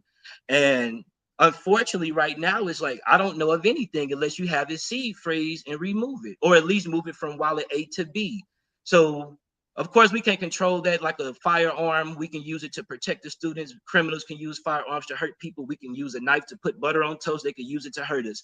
So I'm never blaming it, but it's like, I do not believe that we should truly push 100% decentralized revolution that cannot be censored at all, because that's serious situations, illegal, terroristic messages, illegal explosive purchases, unlawful content from animal abuse, child endangerment, child pornography. But then we also have other things too, like trademark, copyright. And I've been taking time just to connect with different IP attorneys, trademark attorneys, to let them know, a couple of years ago, you could probably just reach out to like, go to Whois database, see the information. If the registrar has their contact information private, you could still get the registry in a sense like that and kind of prove your trademark. But with this type of stuff, you can send a dose subpoena, you can send a cease and desist. But as we see with the Tornado Cash, you can sanction it and blacklist it, but you probably can't remove it off the blockchain. So that's one thing that I'm focused on hugely. It's a huge community of I guess since we're talking about it, I'm trying to speak briefly. I know kids may be watching this down the road, but it's a huge community of pedophiles and molesters that's paying like thousands of dollars in cryptocurrency using that. So again, one talk with the students are crypto, you know, you can create your own coin, it's fun, and everything is always like pros and cons. So I teach them how to use it for the right way, but I also let them know about this new I guess era that's starting to take place. Just learn about the pros and cons, the dangers, and some of the positives. And I like with Pornhub, for an example, that adult platform 2020, they had about 13 million. I got all I can send all this information, but basically they had about 12.5 million videos up. Visa, MasterCard, American Express, all of these people um, suspended, really just canceled the service. So no one can go on that platform. I'm not sure if you can up to date, but and purchase stuff because they had so much unlawful content due to trafficking, rape videos, minors. They removed it from about, I would say about 13 million to about 4.5 million. That's a huge number. And right after that, you had the SB 145 bill that was passed in California for minors 14 through 17 that's given consent, oral or anal consent to have intercourse with adults of up to an age range of 10 years of age. I'm sorry, 10 years of age range plus. So 14 and a 24-year-old, like at the max. Of course, they got the missing facts with it, but I've been like pushing it, like not pushing it, but like pressing it real hard. Everyone a part of that group did not support that bill, but still like the majority did. So just to look at that, it's been cases where Disney technicians this year has been caught in part of sex stings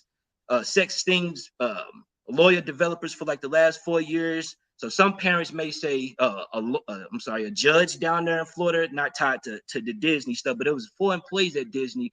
So sometimes parents may say, well, hey, I understand like on the dark web, maybe sometimes like on these adult platforms, it's easier to get kind of hacked or tricked or something. But me and my kid or my daughter, we're fine. We're at Disney World. Everything's okay. So I like to go around the whole board. But the laws, like that SB 145, it makes it hard to say, hey, we know about John or Jane Doe. He or she is having sex with this 14-year-old. This adult is 24 or 23. Well, he or she gave consent. And with the SB 145, basically judges did not have the right to decide if an adult had to register as a sex offender after having oral or anal intercourse. But now with this SB 145, judges can make that decision. There's no reason why an adult should be doing things like that. Of course, they're trying to use it for more of like the male relationships and things like that. I get it. But regardless, a 14-year-old boy shouldn't be doing anything with a grown man yet. They should wait till they're all grown. So those bills make it a lot challenging. So I like to talk about like some of the laws, the low stuff, the bad people and all of that. But for now, we can't really take the stuff off the blockchain. All we can do is just let people know, like, try to be as safe as possible. Of course, try to protect your brand. That's like the easy part, buying the domain and things like that. But like moving forward, we'll always be talking about that because that stuff can get deep. And in the past, just so I could share one, I've have taken the time to volunteer to help look for some friends. One of my friends previously, a couple years ago, Phoenix Colden, her mom, Godia Colden, her father, Lawrence Colden, we're all still connected, but she was reported missing 2011, I believe, December, or 2012, I believe. And we were searching and things like that. Katie Kirk invited the parents on their show to increase the awareness and things like that. So it was pretty impactful around the community. But unfortunately, still to this day, we have no signs, no leads, except for the initial reporting of her vehicle. And the thing for me that surprised me is that we found like not a baby, but like a young child that was buried. I believe like the age was like 3 or 4 years old. Of course, the KMOV, the news channel, law enforcement, crime scene investigation, the entire community is coming out. And I never followed up with that family because that was like the first time I tried to search for someone in the community. But it felt good to know that we at least found someone, because I'm sure that mom or dad, closure is everything. And if your young child is missing, of course, we don't want to learn that they're deceased, but it's still some type of closure. So getting out in the community, searching around these vacant houses, starting to dig up in the dirt and things like that, it's a lot of work aside from just being on a computer. But you know me, bro, I got the energy to try to help us as much as possible. So Jarrett, our time is already spent. I swear we can go the distance and go hours, and we will in the future together, brother. I really appreciate everything you just shared. I hope everyone takes time to follow Jarrett on LinkedIn, add him. He's doing incredible things with law enforcement, with the community, and looking at blockchain as something that can help, but as a serious threat also. Really appreciate you. Really appreciate you dropping those gems. It really speaks to the nature of what we're doing. We must move forward. I'm so happy to see you. We will chop wood again because you already know how we roll. Thank you so much, man. Be good. Thank you. Peace out. Peace.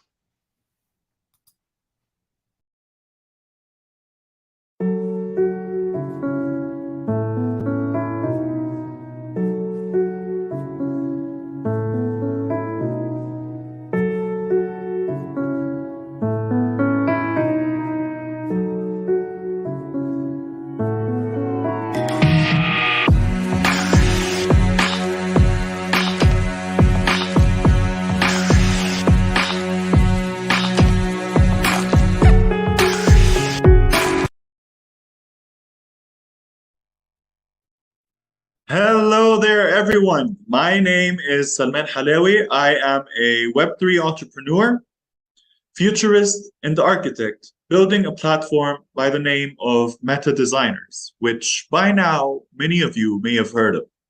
At Meta Designers, we are creating one of the world's first Web3 facilitators, bringing together services from design and ideation all the way to blockchain, metaverse, AR, VR, XR, and even event management. So, in other words, we deliver your project from concept to conquest by bridging the gap between investors, creators, and most importantly, the community. Now, before I begin, I would like to give a huge thank you to Christopher Lafayette and the team at GatherVerse for this wonderful summit they have put together. It truly shows how much value they are putting on the table for the Web3 community. And for that, they deserve a huge round of applause. Now, let's cut to the chase. The current market size of the Web3 industry is around $47.48 billion in the year 2022, which, according to Forbes, is expected to reach numbers of around $687 billion by the year 2030. That is an approximate compound annual growth rate of around 39.44%. Can you imagine the amount of value that brings to Web3 and its sub-industries like blockchain, metaverse, AR, VR, XR, so on and so forth?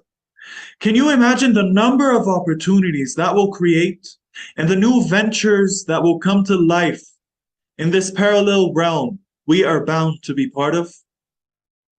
With industries like architecture, design, finance, retail, marketing, tourism, and even medicine taking a huge role over the short run, but more notably over the long run.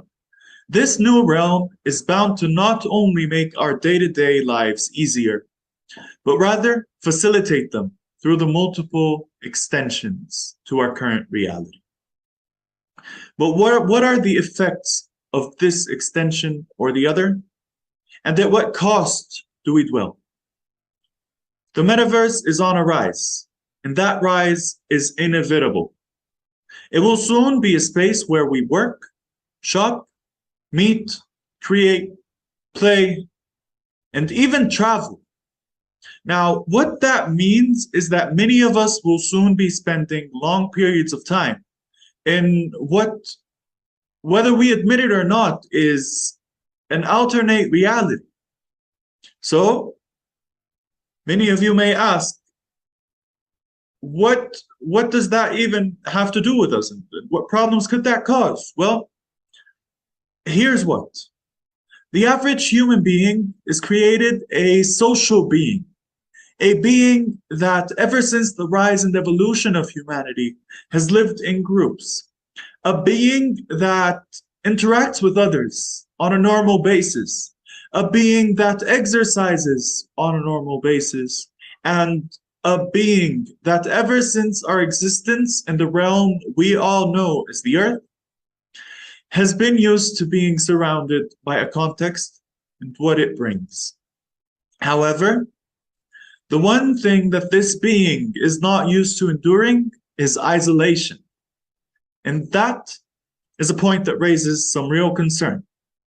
Because the way the human brain is wired, the effects of such isolation, lack of mobility, and absence of real social interaction in an alternate reality could be the cause of something I like to call contextual anxiety.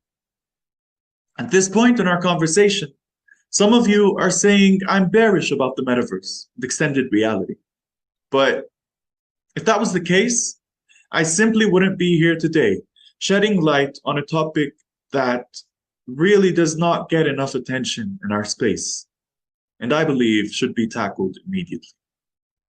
The truth is, since the first time I heard about crypto, I wanted to know more. That led me to blockchain. Following that, and with the meteoric rise of NFTs into popularity, I was triggered to dig deeper and deeper, all the way until last year, when I started learning about the metaverse, from which I saw the value in extended reality. And then, the macro lens, the place where it all radiates to and radiates from, Web3. And let me tell you this. Never have I ever been more bullish about anything my entire life. But regardless of the bullish-bearish tug of war on this topic or any other topic, the one thing we should be focused on and devoted to is creating value for the community. A community for whom we often create without sufficient foresight to determine whether what we create will, over the long run, create a positive or negative impact on the overall experience. And truth is, as creators, we are all designers. And design is what I like to believe is the mother of all disciplines. From art to science, to mathematics, to economics, to history, sociology, ecology, psychology, and so many other disciplines which fall under one large umbrella: design. And let me tell you this one thing. With great design comes great responsibility. The current state we are witnessing in the metaverse is a state of urban booming, as a result of the hype and mass adoption it is seeing, and the massive investment opportunities available to everyone. Because with urban booming comes growth, prosperity, and a whole new room for new beginnings, certain metaverses have developed building codes and regulations which may to a certain extent limit what we do and where. But at the end of the day, they create the balance and steer the skylines away from becoming arbitrary, unorganized, and uninspired. Now, the most important component here is the contribution of creators.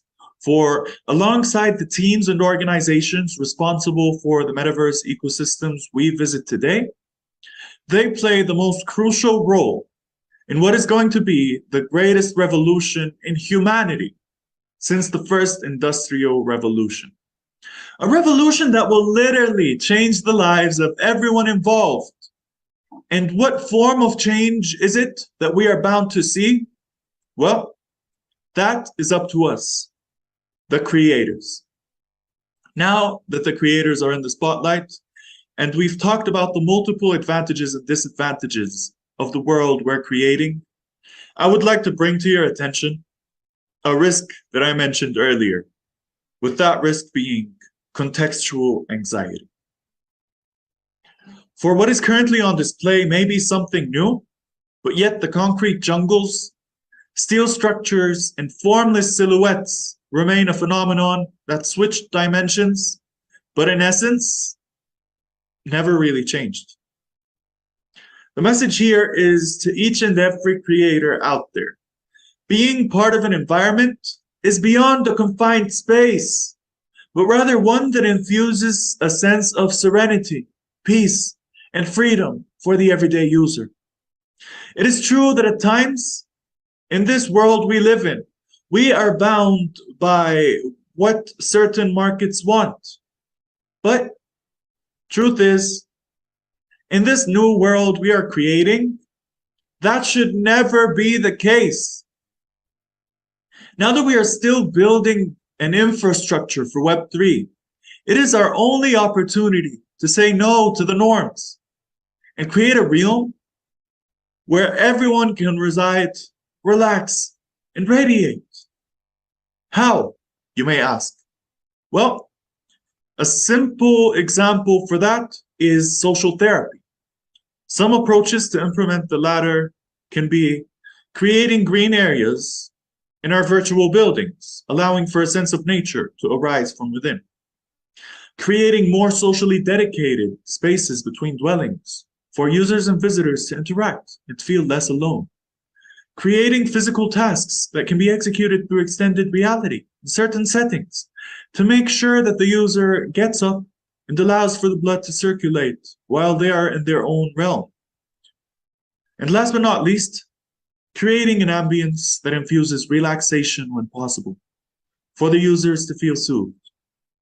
And the latter can be done through music, frequencies, lighting, colors, and so much more. Our users should not be visiting our spaces just because they have a task to complete or a world to explore, but rather they should be there because these spaces bring them peace. It's already difficult enough to be escaping reality, but we might as well make the alternate reality one that heals the soul. And with that being said, my message for you today is create from the soul.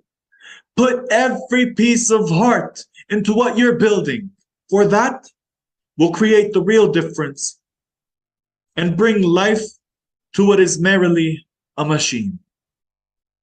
Thank you, everyone, and thank you so much, GatherVerse, for having me.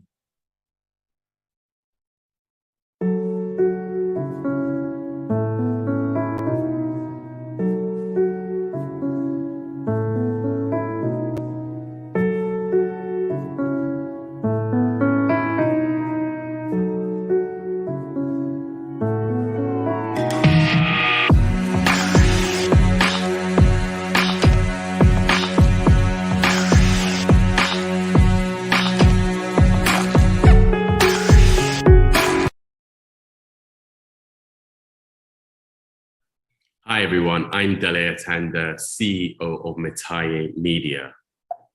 Metaye Media is dedicated to transforming ownership through storytelling and play. We are part of the Metame group of companies that focus on data sovereignty technology that give people a way to own their data in a material way.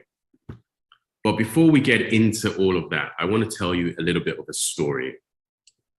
The story I'm telling you about is a story called Meta Knights. And Meta Knights is a story about two realms. There is the analog world that we are familiar with, that everyone knows. And in our story, this world is called Terra. And then there's the digital world, which is a digital twin of Terra called Digiterra. Now, Digiterra is a hidden world, which is a replica of world that we know. But it has been overrun by a conglomerate of cyber vampires called Fangs. Now, Fangs are really focused on, basically, they suck people's data in Digiterra so that they can use that to enslave them both in Digiterra and across Terra. But before we get into the detail of it, I want to play you just a very short video that will give you a sort of big overview of the overall story.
Super. So as you can see, Meta Knights really is set across this realm, these two realms where you have, on one hand, you have the Fangs. So Fangs are the sort of lead group of the cyber vampires. Here's an example of one of Fang's Sentinel here, which is a foot soldier, pretty low level operative from within the Fang world. This is a very senior Fang. This character here is one known as Tyrantus, who's one of the leaders of the Fang movement. He's your classic, what we call a face crook. And he is really obsessed with, he's got a very large group of people in his ecosystem. And you can see they have different sort of powers and weapons. And he's got these particular interesting ones.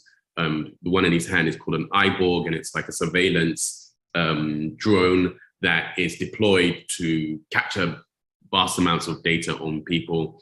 And then he also has these bugs that are called suckerborgs that also are sort of like mosquito-like bugs that suck people's data and use that to build up Tyrantus's data empire. Another character that we are aware of is Lord Roth, Count Roth. Count Rothberg, who's a investment banker, runs a private bank and is a very senior Fang, very highly connected, is rumored to be connected with the International Monetary Fang, and really has been a very senior operative, particularly in the financial world and the financial circles that the Fangs are highly dependent on. Now, we know that the Fangs have been basically running this operation of harvesting vast amounts of data from Digiterra and using it to enslave people in Terra. We know that they are at war with another faction called the Bats, and they are in a race to create a supercomputer, a super AI, and they believe whoever creates that first will ultimately have control of both dominions. So the Fangs and Bats are very much at war with themselves. Tyrantus and Count Roth are senior figures in that, but there are more characters emerging where our information is coming spuriously to us about the Fangs from Digiterra. And we're basically being provided this information through a group called the Cypherpunks. And the Cypherpunks are essentially a freedom fighting movement that have erupted in Digiterra. We know that they are operatives who have real personas in Terra, though most of those are not known. This, for example, is Spartacus. He's a leading cypherpunks. And you'll be familiar with this character here, Satoshi, also known as Sage in Digiterra. So Satoshi's really sort of being the lead cypherpunk, and he's leading a movement to use decentralized computing and decentralized money and decentralized AI to liberate people from Fang control. He's a very senior part of the cypherpunks, and he also is the mentor of Deiji, who is our sort of key protagonist. And he's how we essentially have had contact with the realm of Digiterra, also known as the courier. So he's responsible for transporting information between Digiterra and Terra, and we've learned a lot about the space through him. And the Meta Knight story definitely unfolds around the characters of the cypherpunks, and Deiji particularly, and the Meta Knights specifically as they unfold. Information comes to us about Digiterra through the form of comics, and it's a very well-developed story and lore. It's perhaps one of the most well-developed story NFT projects in the metaverse. It is very much a story about the battle for the soul of the metaverse, and is the first comic to be minted on chain. Meta Knight is the first crypto comic franchise in that sense, and continues to break ground in that regard. Now, as a franchise, it really delivers a rich set of unparalleled perks and utilities for fans, collectors, and retail investors. And we'll come to retail investors specifically at the moment, in a moment rather. These take the form of assets like our crypto comics, the Nightbook motion comics specifically as well, which are a unique type of a very sort of digitally native form of comic experience. There are animations that are distributed both as digital and NFTs, and same with the comics themselves. And there's a variety of other assets like night posters, which are based on characters from the story, that are these motion posters that can fill large canvas areas, and night cards, which can be used as trading cards, and that bridge this world of Terra that we know with the world of Digiterra, and I'll show you more about that in a moment.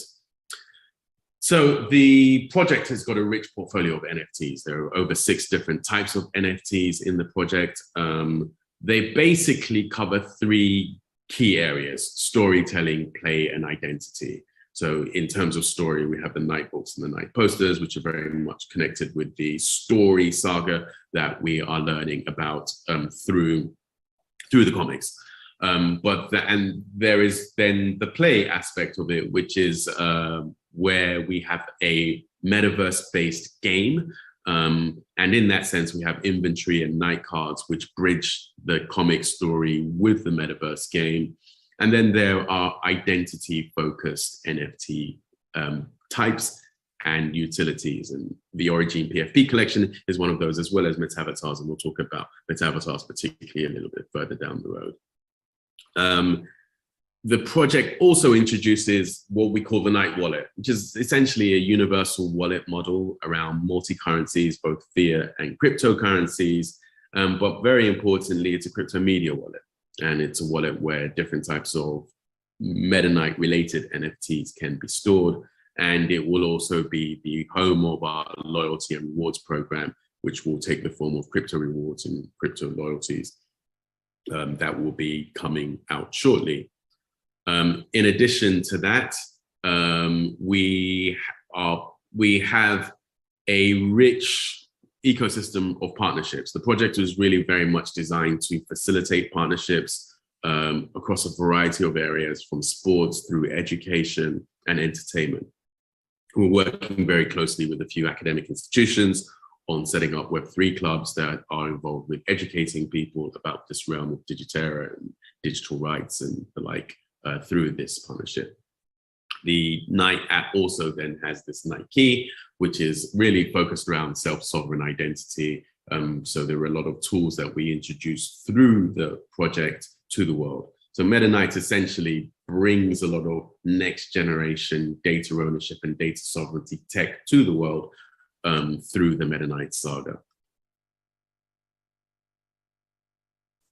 But it is very much anchored on the metaverse, and it's anchored on how do we protect the metaverse and this battle for the soul of the metaverse. I'm going to play you this short video to give you a little bit of a vision and view of what our metaverse framework looks like, and it gives you an insight into the world of Digiterra. Yeah, we need life at ease, food and trees, and NFTs, but most of all, we need to be free. Slow burn, not all hype, decompression chamber type plan, alright? Smash those supremacy goals and laws. You signed up but didn't read the fine print clause. Give those fangos pause. Fast forward, they analyze AI eyes, trained to claim our prize. Most don't know, they don't realize it's all tied. Eyes glued to what you do. Who you know where you reside? Sucking your life to grow the lie. Down a slippery slope we slide. Roll over your third eye. Fight to change the tide. Free ride, that was a lie. Good and evil energy is the fight to flip the tide. For privacy to die, you never do the Meta Knight. Down a slippery slope we slide. Roll over your third eye. That was to change the tide. Enter the Meta Knights.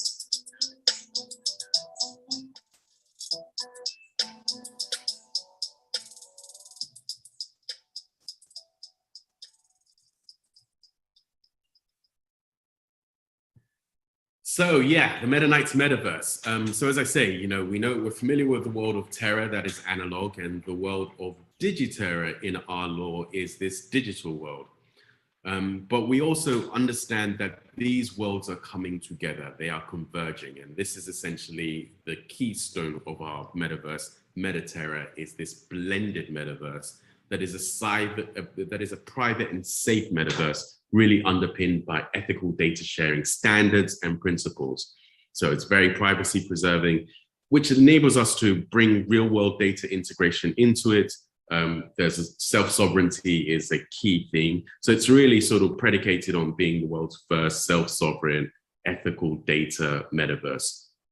And we are working with a group of partners, including Microsoft, GeoPipe, Milk, Unanimous Games, and the like, towards building this metaverse framework currently. One of the things that we are building within Meta-Knights is these metavatars, which will be avatars that allow you to not only port your data between different metaverses, but to do that in a manner that you have full sovereignty and control over, effectively giving a degree of personal safety in the metaverse. Of course, a currency will emerge. We have Metacoin, or Mcoin as it's colloquially referred to, which is the underpinning currency for our ecosystem, which basically enables rewards and purchase of inventory and experiences and assets and NFTs and all the like from within our ecosystem and complementary ecosystems. So, but I think a very important point about what we're talking about is this idea of ownership. And I want to our project goes beyond simply delivering NFTs and experiences and stories and narratives that people can engage with. We're very much really about transforming ownership. So the ultimate way for us to achieve that is to enable people to actually be able to own a piece of the company as well. So we've been running a program or a campaign on Start Engine, and I'll just play you again a short video on that, and we'll get into the detail of how that works.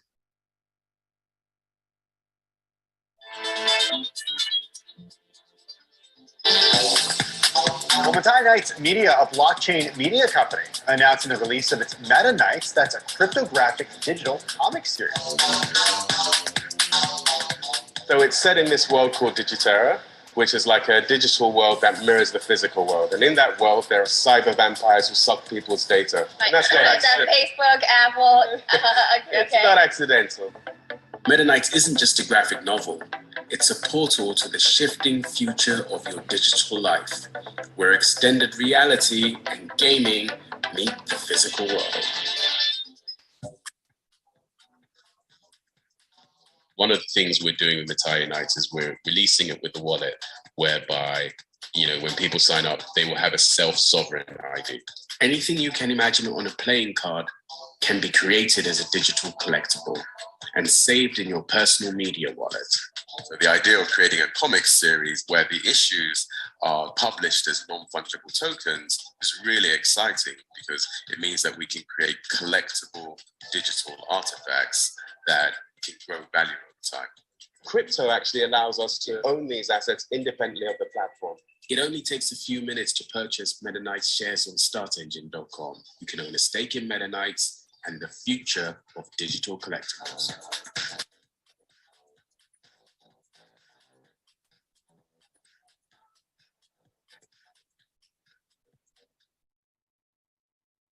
So yeah, the Meta-Knights franchise, essentially a comic, a game, a film, a metaverse, and a portfolio of NFTs. It's a rich, complex cyberpunk saga and leading innovative metaverse platform and framework.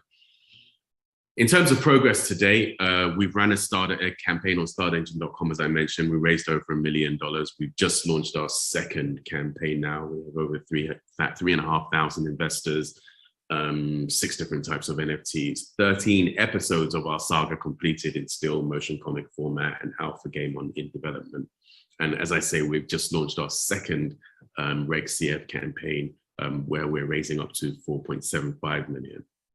And this is really important because I think, ownership is really key, but there is a different type of ownership proposition that equity in the company has versus NFTs. I mean, think about it. If you could own an NFT of one of the original Spider-Man characters versus owning shares in Marvel, which would you choose? I mean, the obvious answer is both, right?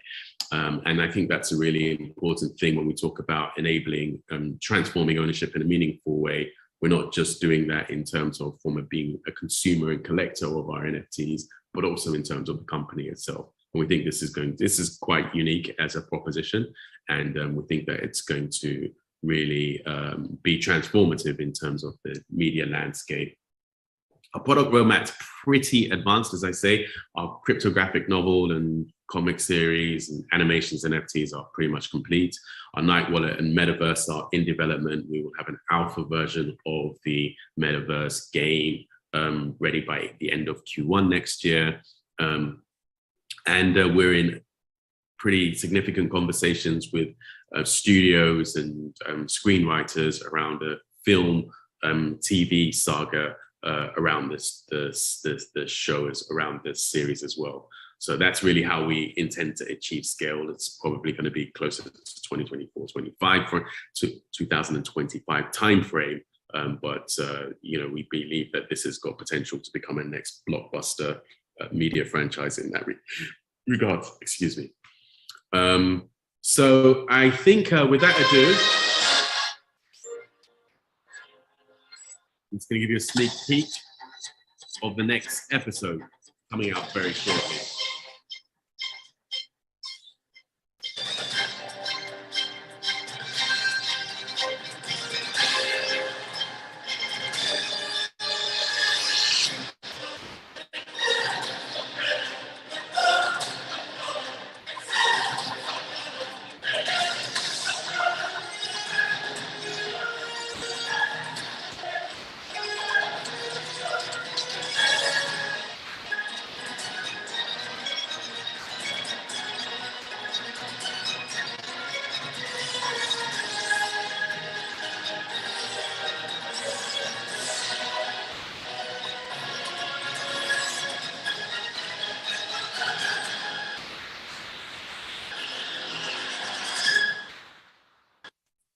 So season 1, our new season with the next 11 iterations of the story will be released in the next couple of days. So stay tuned and follow us and come and find out more about it. And in the meantime, if you have any questions, I'll be happy to take a few of them and answer them now. Thank you.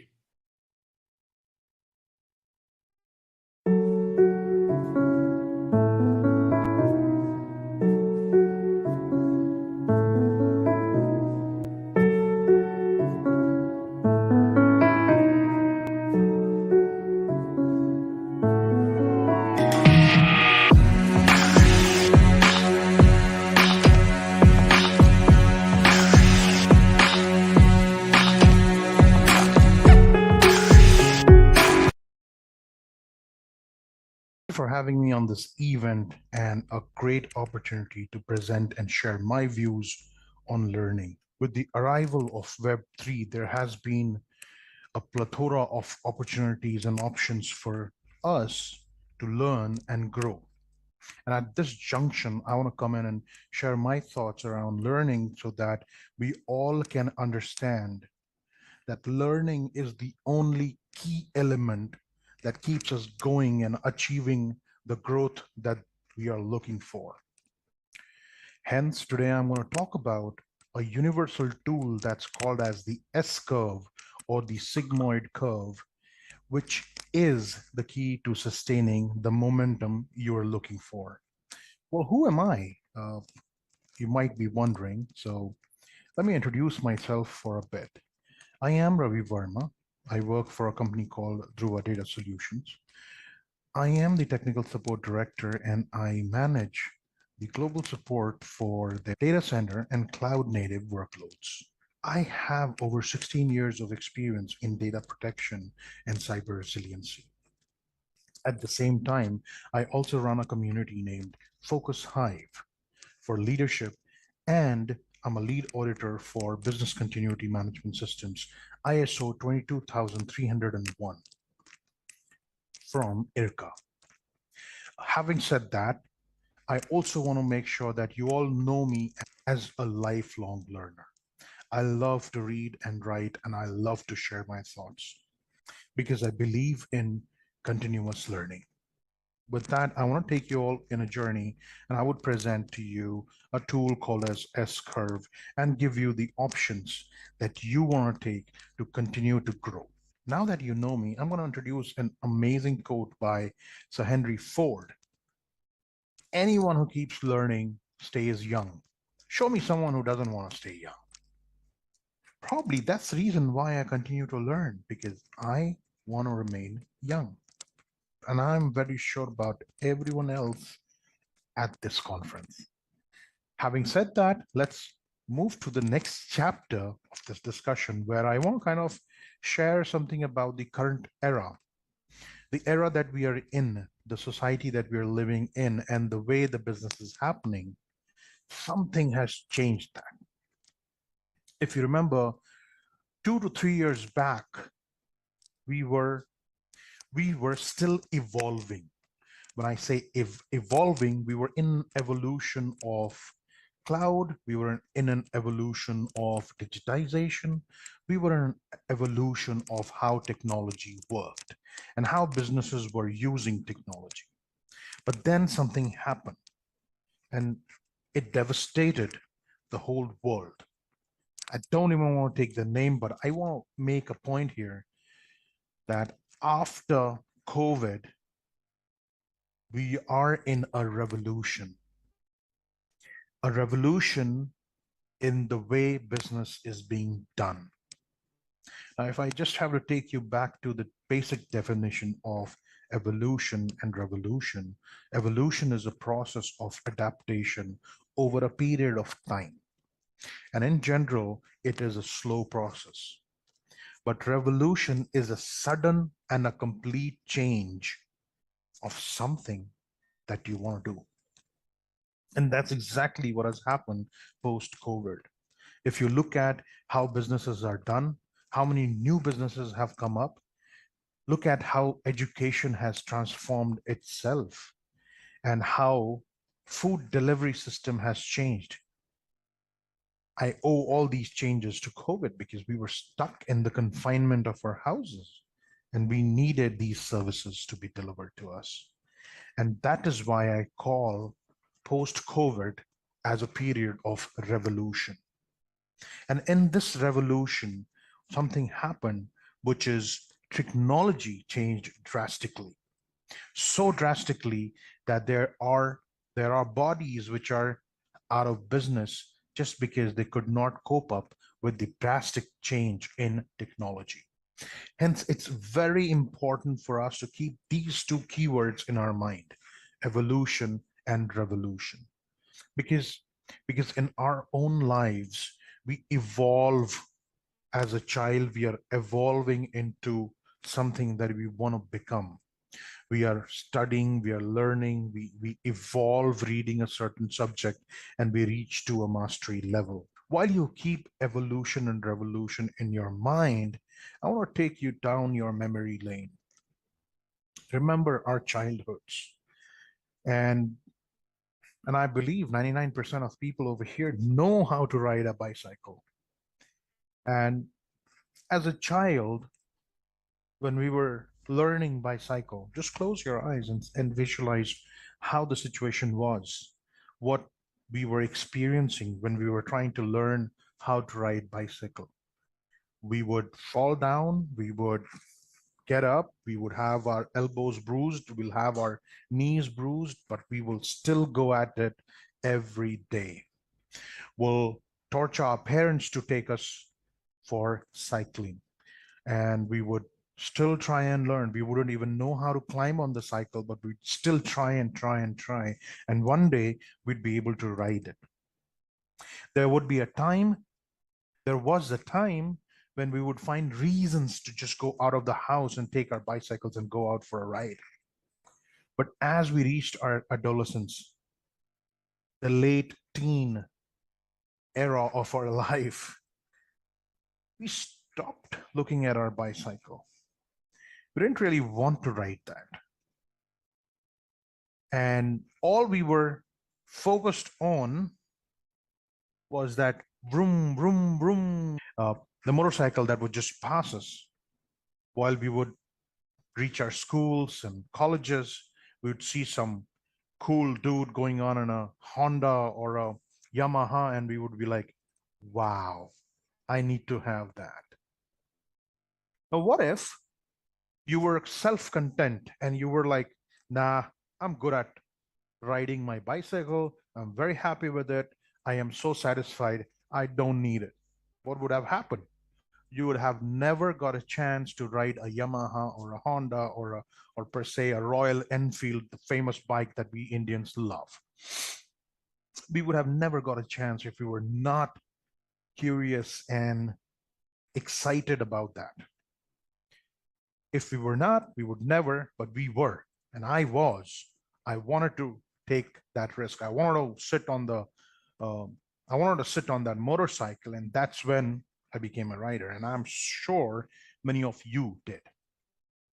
But what does it really show us?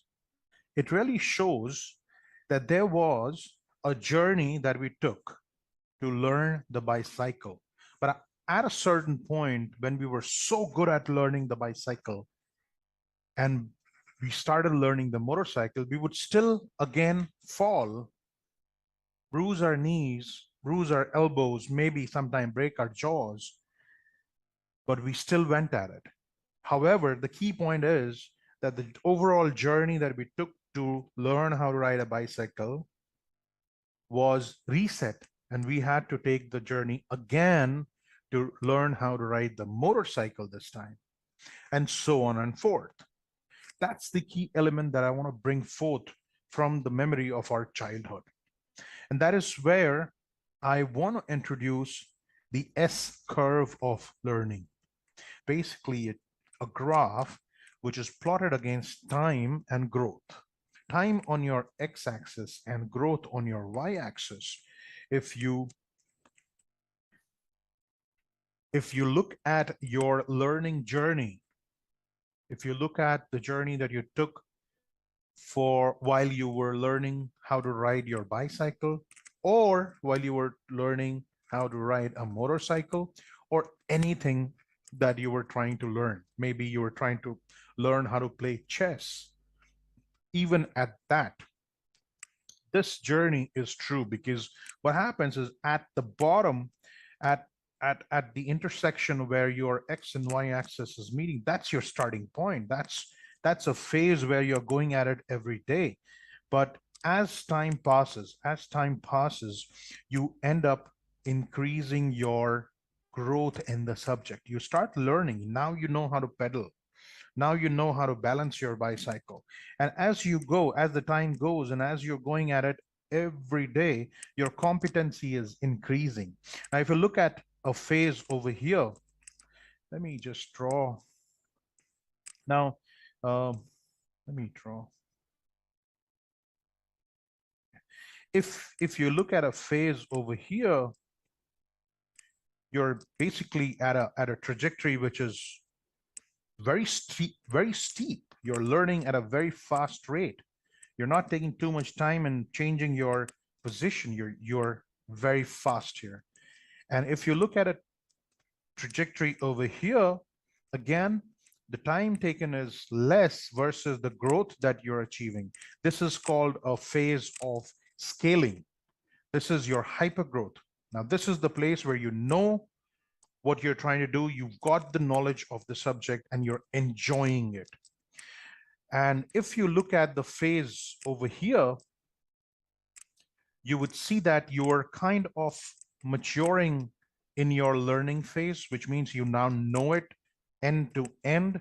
You've reached a level of mastery, but that's where you're kind of flattening, right?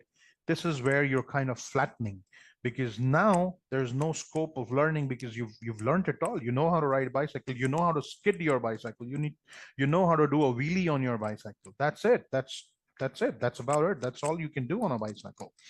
Now, what after this? Either you stay as is, but as you all know, the universal truth, change is the only constant, and nothing can be always in a straight line. It will by default go down. There will be a certain point where your growth will decline, And that is why you need to start thinking about reinventing yourself. So at this phase, if I have to ask you, at this phase, you have basically three choices: whether you decline, you remain as is, which eventually it will decline, or you grow. Now, if I have to take you through the journey, this is where you're starting.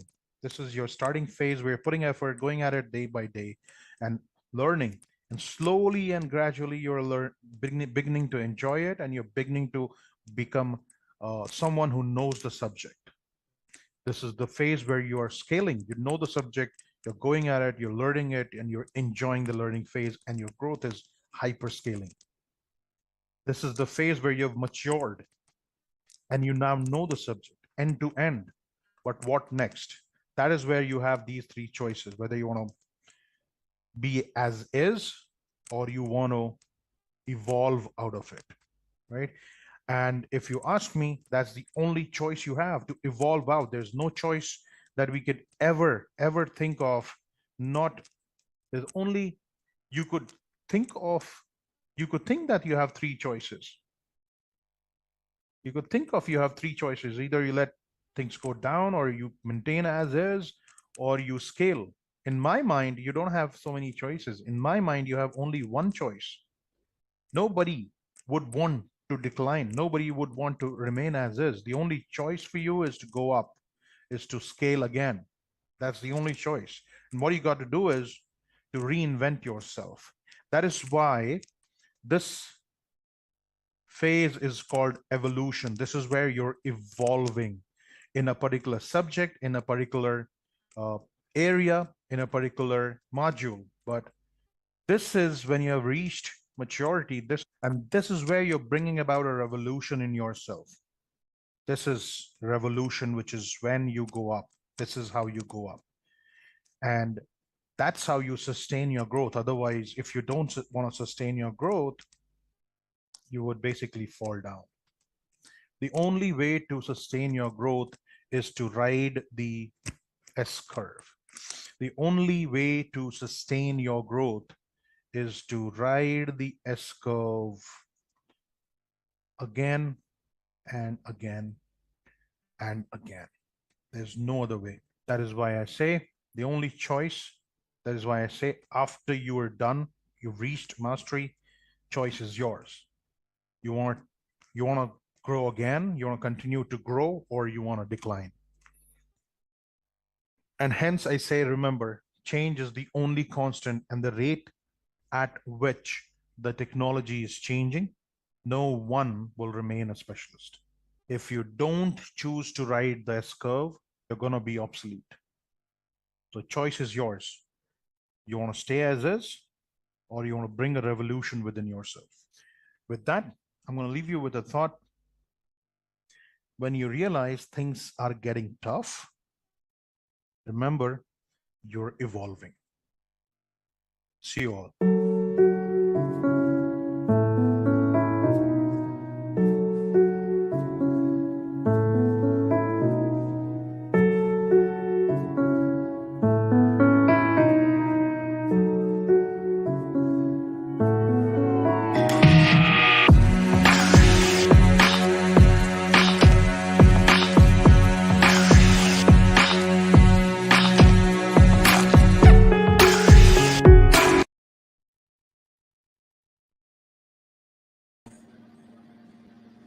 How to Prosper in Hard Times, Crypto Edition by Courage Kimber. Before we get started with the presentation, please take a few moments to type in the chat where you're joining GatherVerse from. Just a few more seconds. All right, let's get started. So, quick overview. I'm going to start with an intro and bio about myself. I'll tell you a little bit about the inspiration behind the presentation. I'll discuss the current economic outlook and 8 tips for prospering in hard times. And I'll close with a quote/parable. So welcome.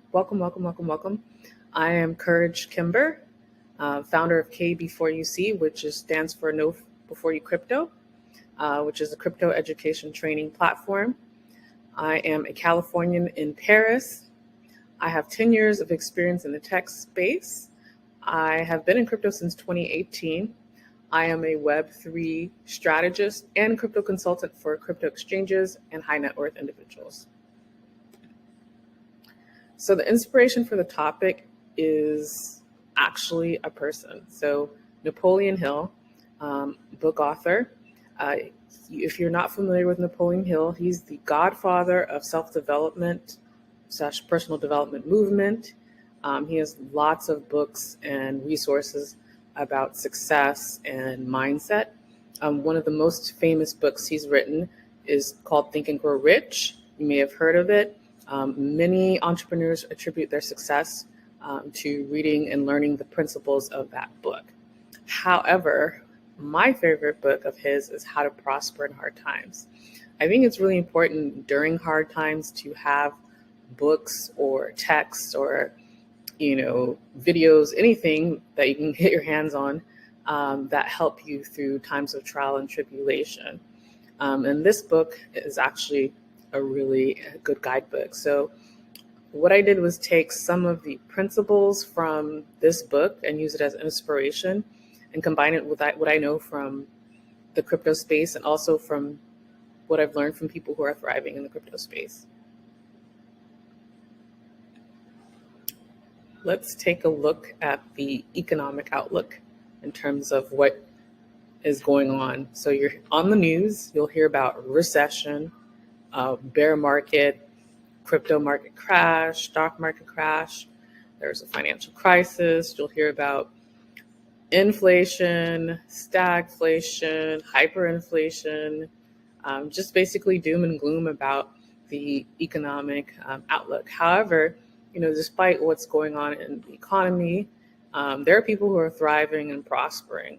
And if history is any, factor in terms of determining who is successful in hard times, if you think back to the 1929 stock market crash, there were a lot of millionaires made during those hard economic times. So regardless of what's happening in the economy, there's still opportunity to thrive and prosper in hard economic times. So that actually leads me into our presentation / discussion for today. So the 8 tips for prospering in hard times. So number 1, law of opposites. So when I say law of opposites, I mean going against the grain, not following the crowd. So Warren Buffett has a saying, this is not an exact quote, about, when people are greedy, being more cautious and more prudent. But when people are fearful or scared, that's when you should be more aggressive and take action or be greedy. So basically doing the opposite of what the crowd is doing. And in the case of crypto right now, there are a lot of people selling off crypto. So the flip side of that, there are people who are actually purchasing and looking at this down market as an opportunity. So again, law of opposites, not following the crowd, doing the exact opposite in certain situations actually can help you to prosper. Many people have been able to take advantage of opportunities because instead of being fearful, they actually found opportunity. And number 2, learn the fundamentals, read the manual. So learning the fundamentals, I think, is really important to thriving, prospering in cryptocurrency. I did not learn all the fundamentals when I first started. So I realized how learning the fundamentals actually changed everything for me and in terms of my journey in the crypto space, as well as what I've been able to ascertain from other people who have been in the space for a while, that understanding how to, when I say learn the fundamentals, I mean how to do your own crypto research. What is a wallet? What is a decentralized exchange versus centralized exchange? And also understand the difference between the types of wallets, like what is a custodial wallet versus non-custodial, understanding the benefits. Because it's really important to understand those things because it'll have a huge impact on your your ability to make moves and make, will take advantage of opportunities in the crypto space, understanding those things. If not, the space will be very hard and difficult to navigate. So again, learning the fundamentals, just, making sure you understand the basics, understanding, a little bit about blockchain, how it works, and those items that I mentioned previously. Number 3, learning the crypto cycles. So just like the seasons, the crypto market has cycles that are pretty predictable sometimes, not 100% predictable, but they have cycles of boom and bust. And many people have been able to take advantage of these sort of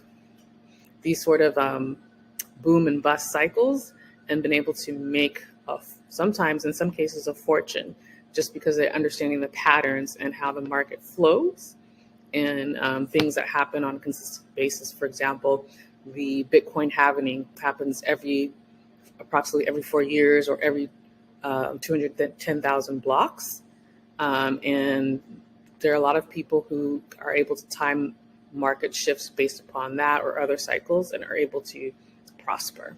So again, just learning the crypto cycles is just learning how the market kind of moves and what kind of predictable patterns that you can see in the market and actually position yourself to take advantage of those opportunities.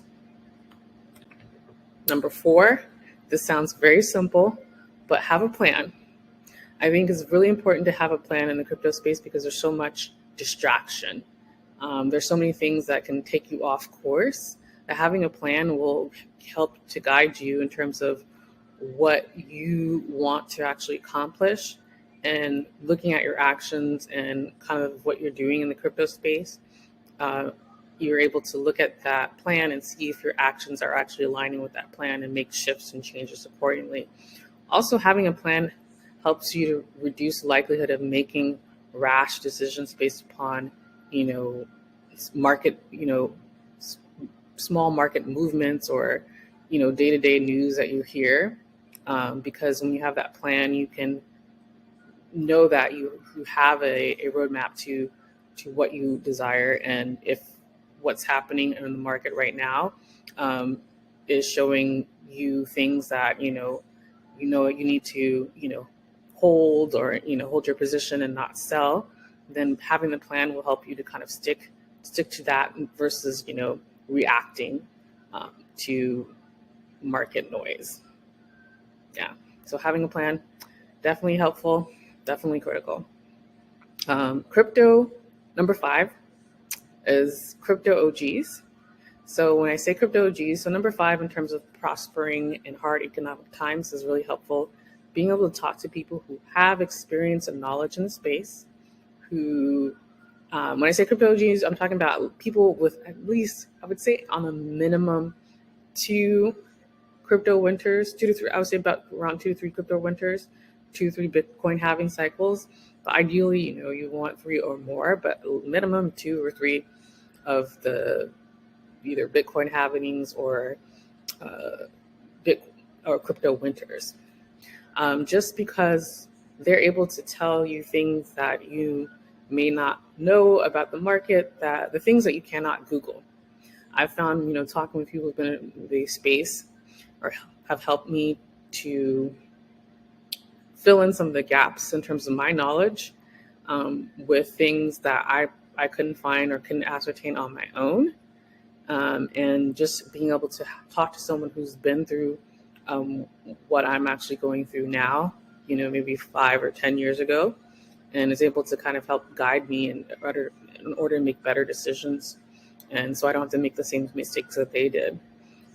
Also with consulting experts, I would say consulting experts, I'm not saying sitting down and having consultation, but just making sure that you're following people on social media or reading articles or blogs by people who actually know how crypto really works. They're bona fide, certified, experts. Like they actually have valuable knowledge and information versus just, a lot of static and noise. Just making sure that those people actually know what they're talking about and you're following the right people that know what they're talking about. Number 6, This is another important aspect of crypto space and prospering hard times is your mindset. So I believe your attitude toward life determines life's attitude towards you. Same thing with the crypto market. If your attitude is that the crypto market is terrible, it's trash, then that's what you're going to, experience with the crypto market. It's going to be terrible. It's going to be horrible. But if you have the mindset of, for example, with the current crypto market being down, and you have a positive mindset where you feel like there's opportunities for you, then you will find a lot of opportunities are attracted to you, or you hear about, great crypto projects or other pieces of information just seem to kind of magically wind up, in your lap. Again, mindset is everything. And 3 things that are really important key to mindset are, I would say, the thoughts you think and words you speak, and also environment. So just like be conscious of the types of news and information you take in about the crypto market, and also just think about the people that you're getting your information from. Are they positive and optimistic in terms of the crypto market, or not saying you have to be positive all the time, but do they have a balanced view of the actual crypto market and the crypto environment? And yeah, let's see, number 7. This is a biggie, of course, the big picture. So zooming in and zooming out. So making sure that you look at the big picture and look at how everything is happening in the space, not from just a day-to-day or hour-to-hour but looking at the overall big picture. And I'll say a good example of this is using a Bitcoin price chart. So when you think about a price chart, when you're able to zoom in and zoom out, for example, for Bitcoin has been around, for quite a while. If you look at the Bitcoin chart from $0 to $0 to what it is right now, it's a steady increase. There are ups and downs, of course, on a day-to-day or weekly or monthly or quarterly basis sometimes.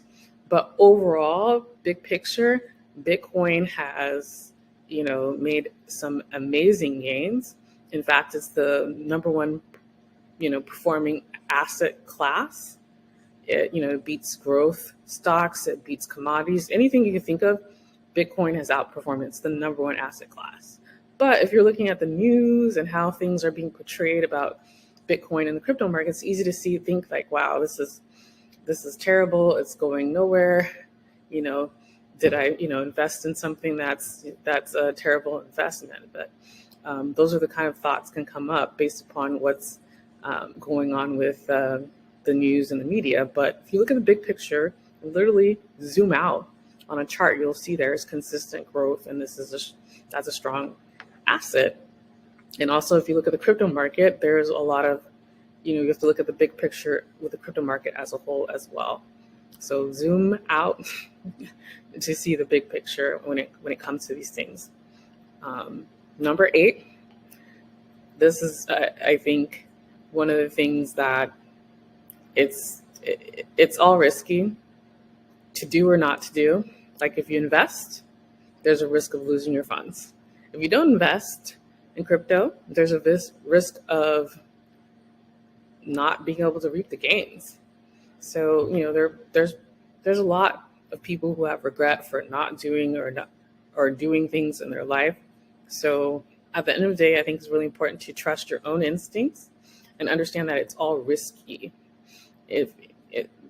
By not doing something, it's not like you're avoiding the risk. There's always going to be some sort of risk opportunity when you make a decision or make a choice to go into something. So again, it's all risky. And on that note, I want to close with this African parable, Liberian parable, that my mom used to tell me when I was younger.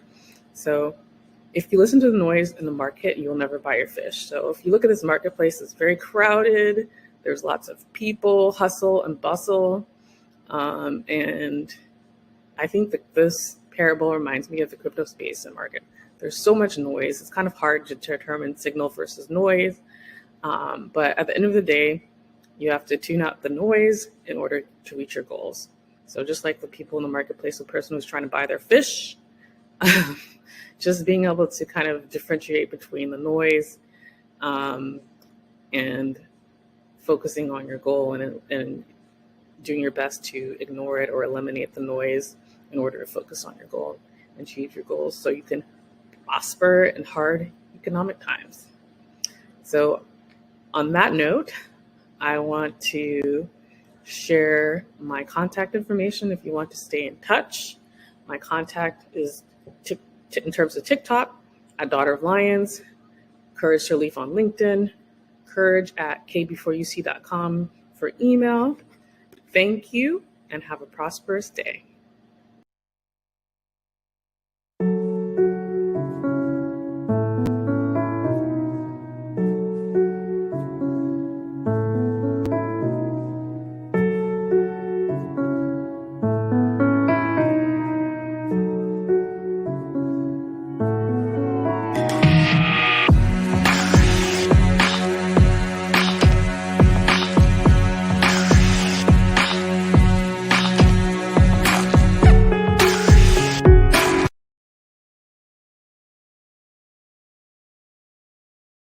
Hi there. Thanks for having me.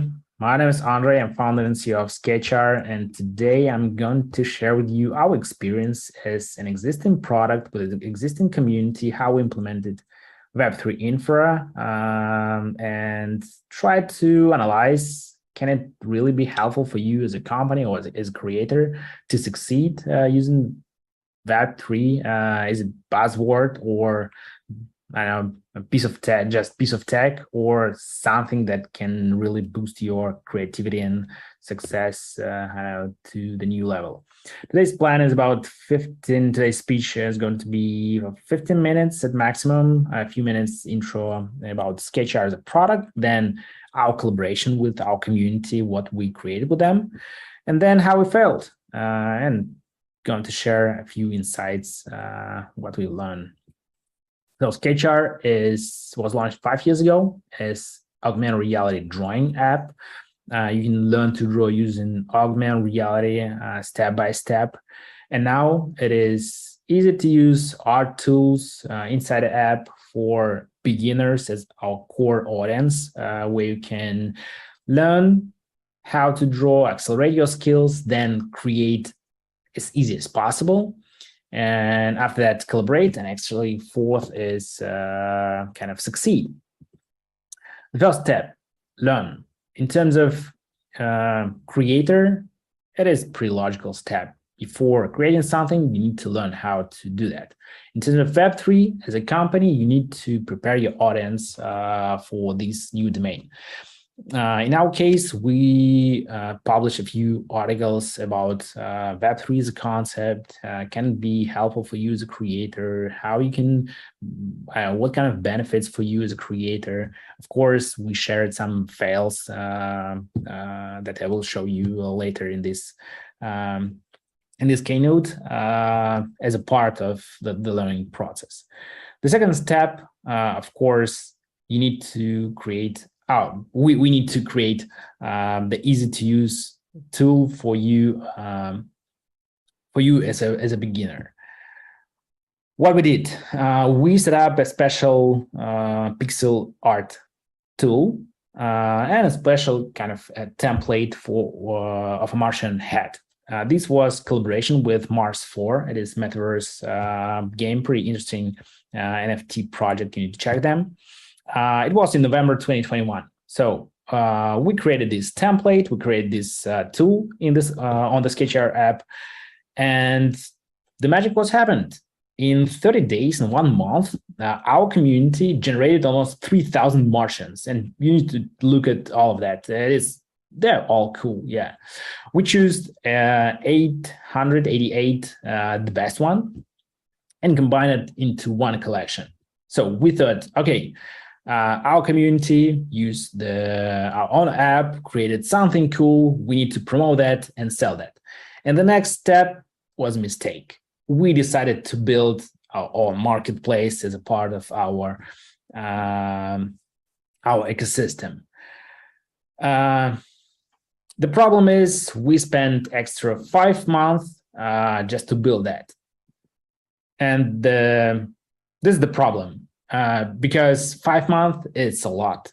If your core business, if you are not a marketplace from scratch, better to use the first advice, better to use existing tools. And probably for us it was better to launch this kind of collection of Martians using, I don't know, OpenSea or any other marketplaces, existing marketplaces, only after that, only after proving the success, after selling this collection, try to build our own marketplace. So this is was the first mistake, because existing products, they already have collectors, they already have demand, sales volume, and other kind of components.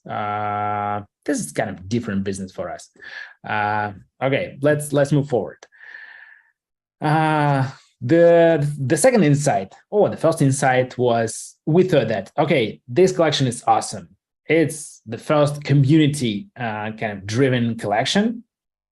But it is not the same like success. There is not, if your art or content is super great, I know the high quality, it is not the instant demand, instant success, because if you don't have the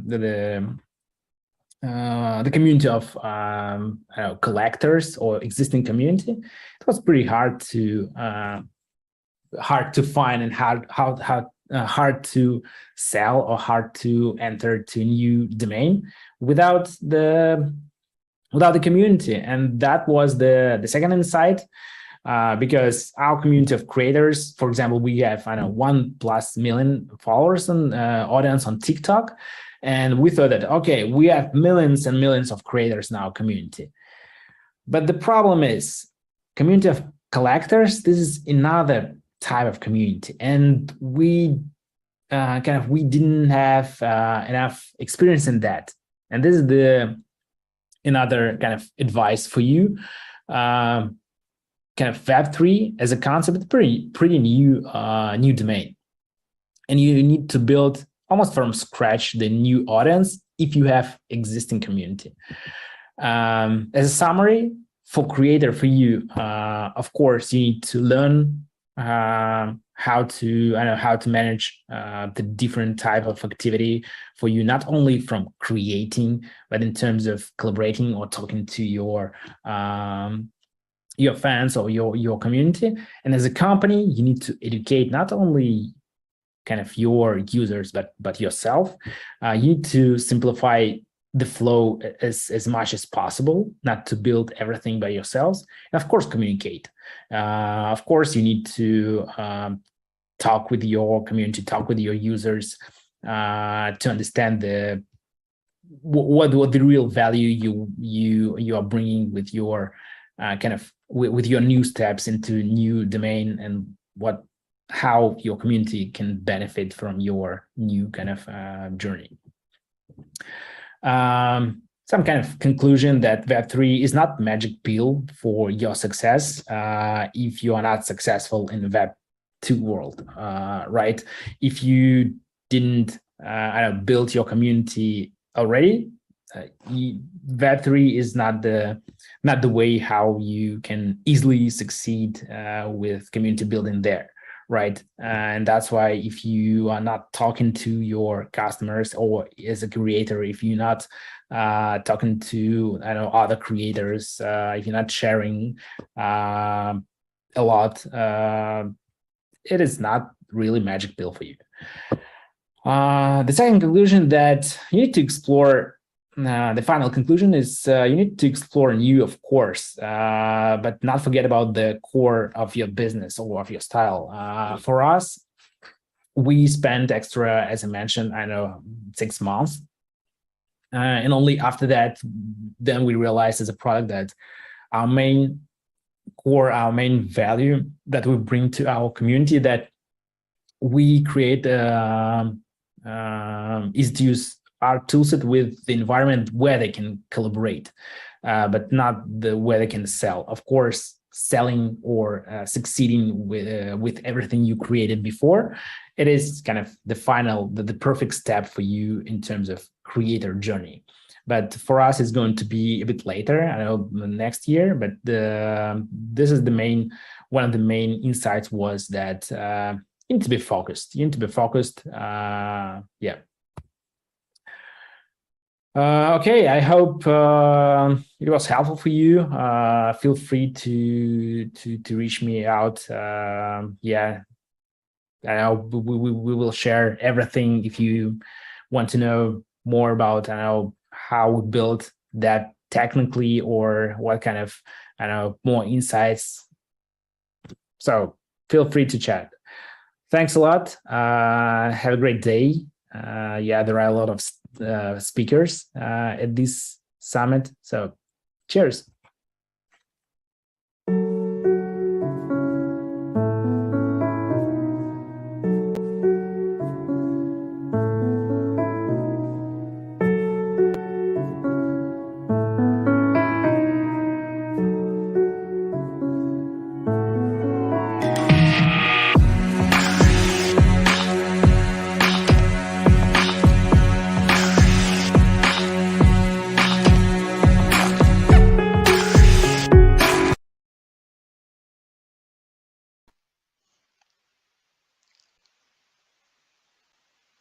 Hello everyone, my name is Elmedi and I'm representing Make Blockchain Green.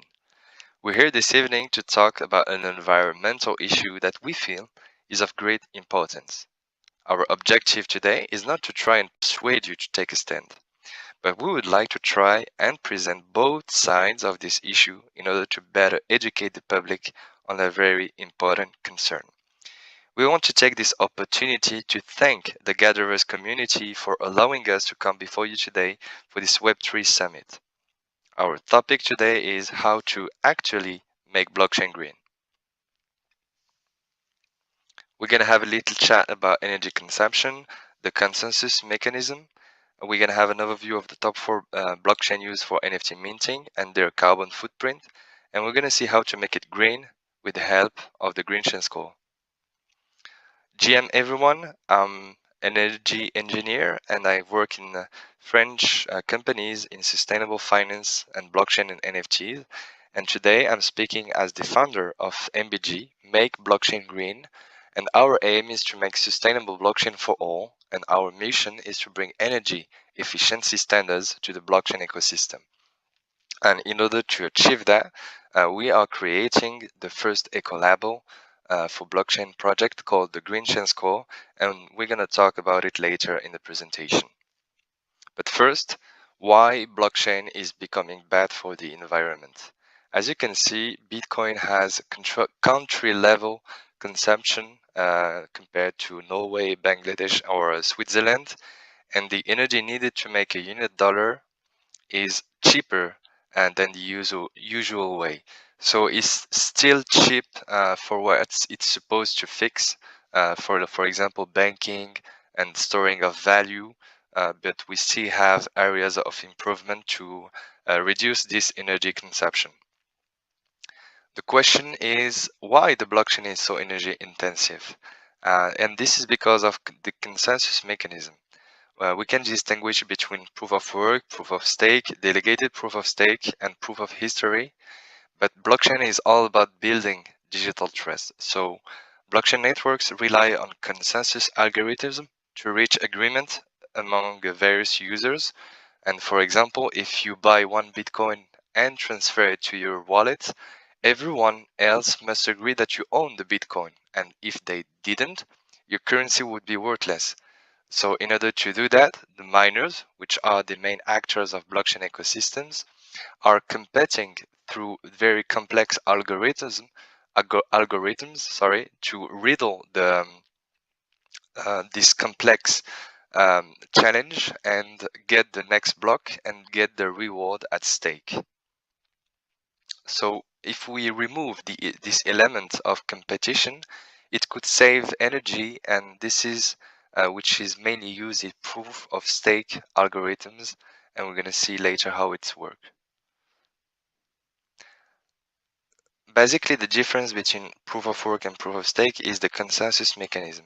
But as you can see, the energy consumption is really different. Whereas in the proof of work, we are talking about terawatt hours, industry grade level energy of consumption.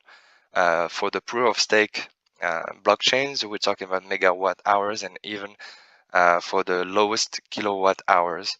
But we still have areas of improvement in order to reduce or to offset that energy consumption and that carbon footprint. When we talk about the four main blockchain for NFT minting, we have the energy cost to mint one NFT in the Tezos blockchain, which is a proof of stake, which is really low. We're talking about milliwatt hours, whereas in the Ethereum and the Bitcoin, we're talking more about a few hundred of kilowatt hours, and for the Solana, only 3 watt hours, which is really low. And this is only concerning the minting operation for this energy cost. We are neglecting the bid, the sale, and the transfer transaction, which are way energy intensive. Let's talk about the carbon footprint of all this energy used. As we can see, we can compare Bitcoin to American Airlines and approximately 3 Nikes. And there is a thing we're not talking that much about when we think about the carbon footprint of blockchain is the electronic waste, because there is a hardware race between the miners, and you have to every year change the hardware to be the more efficient, the more competitive. So we can also consider the carbon footprint of this electronic waste, and also e-waste per transaction around 340 grams, which is equivalent to 2 iPhones. And we can compare that to the proof of stake carbon footprint, which is more easy to understand, because if you take a round trip between Munich and San Francisco, and this data is made by the Crypto Carbon Rating Institute, so we can say that 9 round trips from Munich to San Francisco in business class emit about the same amount of carbon dioxide than the Tezos network. So basically, this is not really compared to Bitcoin, but I think there's also areas of improvement. So basically, how to make it green? I can distinguish between different solutions graded by the impact and the effort. We can shift from proof of work to greener consensus algorithms, and we can also optimize the electrical consumption of the hardware used. Another way to generate electricity by recycling wastes from other industries. We can use, for example, wasted energy such as flared gas in energy production. We can also use server farms, machines in cold countries and or powered by renewable energy, just like in Salvador with the volcano. And we can also offset the carbon footprint by buying carbon offsets. And of course, we can also use the Green Chain Score. So let's talk about the Green Chain Score. The Green Chain Score is the first eco-label for blockchain. So basically, this is the first decision support tool that helps you get an overview of your blockchain investments carbon footprint through audited projects. And with the GCS, you can actually decide that your Web3 journey is going to be sustainable. And our methodology is quite simple but yet effective. The Green Chain Score is made of the minting analysis plus a bonus malus system. We can distinguish between the consensus mechanism, the layer 1 platform used, the energy cost per transaction, but also new criteria voted by the DAO. and we can have also bonuses and maluses such as carbon offsetting, insetting, on smart contract optimization, and also DAO proposals. And all of this led to a score of 100. And basically, this is the NFT projects audited so far. As you can see, they're both Ethereum NFT projects powered, and they're the grade E, and it's scaling from 0 to 100, and there is more to come. So yeah, I'm not gonna say that much today, and I'm just gonna thank you for your intention. And if you have any questions, the chat is open. If you have questions about energy consumption,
Welcome.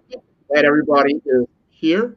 Welcome to our session on the business of Web3. Is it sustainable? I am your host, Grant McGaw. I'm CEO of 5 Star BDM, where we help you to build a 5-star brand that people will follow. So we want to get started. I think we're going to have some fun for this next hour. We have some very good panelists. This session will explore some of the most popular Web3 questions, such as, is Web3 the next evolutionary step after Web 2.0? We'll see. Will it take mobile, social, and cloud to an entirely different level to help solve the human dilemma of sustainability? Will it take us to a new experience of freedom, creativity, and imagination? Let's see how our panel will engage with these questions today as we explore a little deeper into the world of Web 3.0. So let's see if we've got everybody in the room. I know we're cycling up.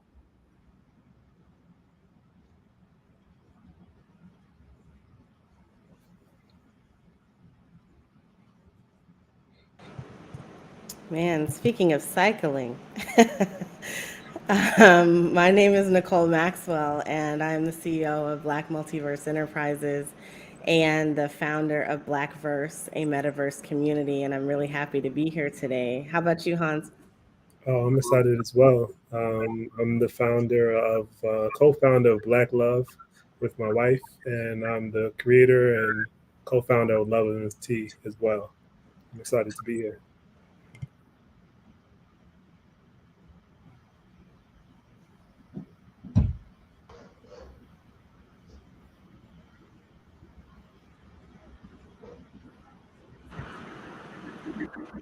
I think I'm back. Is everybody off of mute? We can hear you. Yes. Okay. I wanted to make sure. I couldn't hear for a second. I apologize. Like we got kicked off the network for a moment, but I am back. So let's do some introductions. Since I just heard Nicole's voice, let's have the goddess of the metaverse introduce herself for this particular session. You know what? We just did that, but I am definitely, I appreciate the nickname. They also call me Technical. So yes, my name is Nicole Maxwell, CEO of Black Multiverse Enterprises and the founder of GatherVerse, which is a Metaverse community. And very happy to be here. We are having our Metaverse summit tomorrow. So I'm just really excited to be able to talk about everything and talk about sustainability in business and the future in the Metaverse. Yep, that's very important subject. Then we've got the Wizard of Haas, Mr. Haas Terry. I don't know if you've introduced yourself, but I'd like you to go ahead and just level set the playing field. Yeah, I'm the co-founder of Black Love Org and the creator and co-founder of Love NFT with partnership with my wife. I think that's awesome. And I saw both of you have got a lot of experience in this field. We were expecting a few more panelists. I'm not sure if they're going to be able to join or not, but we're going to go ahead and get going because you have so much to let us know about. I want to have just a candid discussion about the pros and cons about Web3, Web 3.0. We're currently sitting in a state at Web 2.0. We're in this world right now. Whether it's mobile, it's cloud computing, it's the two-dimensional we're kind of used to. 3D is there, blockchain is there, but is it really going to solve all the problems around sustainability? So my first question is going to be to you, Haas. How do you see Web.3 in its current state being able to solve some problems in humanity that are not currently addressed? Great question. I think that's the question that everybody wants to figure out. Ideally, our solution to this problem is love ultimately, which is the only true currency in the fifth dimension. Ideally, the issue with Web3 not being received by the masses is because it's being explained technically, and it's not just technical; it's spiritual. And I think until we ultimately understand what currency is, will we solve the problem? Will humanity solve the problem? Is that we don't need the technology to create the solutions. We're too dependent currently on technology, but once we learn currency is created within, everything that we kind of utilize from a technology aspect is created within. So that's our first and foremost priority of teaching our tribe about currency. And once we unlock that or learn it for the first time, what it really means, will we solve that problem? Agreed. Agreed. I'm going to spin that right over to Nicole. Same question. I'd like to get her take. How do you feel this new platform could help solve some of our human dilemmas? I mean, I'm a metaverse enthusiast for sure. So for me, I say this all the time. I feel like I've been in the metaverse my whole life. Dating back to Star Trek gaming and just kind of growing up being the oddball, doing these things and experiencing technology in different ways from the people around me. Whereas most people were having troubles with that, I was not that person. I enjoyed it and embraced it. So how does it change and how does it solve problems for the world that we are living in right now? We're seeing great use cases for that every day. People are again spurred to innovation. It's been kind of dormant for a long time, it feels like, where the whole world seems to be innovating at one time. Once you dip your toes in this space, it's like it's never ending. And we are constantly seeing new innovations come up from training, being able to see, firefighters not have to go out into the field to actually do training, but to be able to do it in a virtual space, to healthcare. And we have a lady that we know, and she is a nurse practitioner of sorts, and she creates 3D virtual spaces and created 3D virtual spaces for COVID to help people kind of understand and bring a new line of awareness. But when we take that and we push all those things that are virtual into the actual metaverse where it's interconnected and interoperable, and we are all kind of humming along to the same tune, but in a decentralized fashion, the possibilities are endless for what we can actually do. And so that's when I get excited about it. So yes, it can definitely change what we can do because it increases our capabilities beyond anything that we're able to touch now. I agree with both of you. I think you're touching on some great points. We have to look beyond the technology. I've been in technology for over 20 plus years.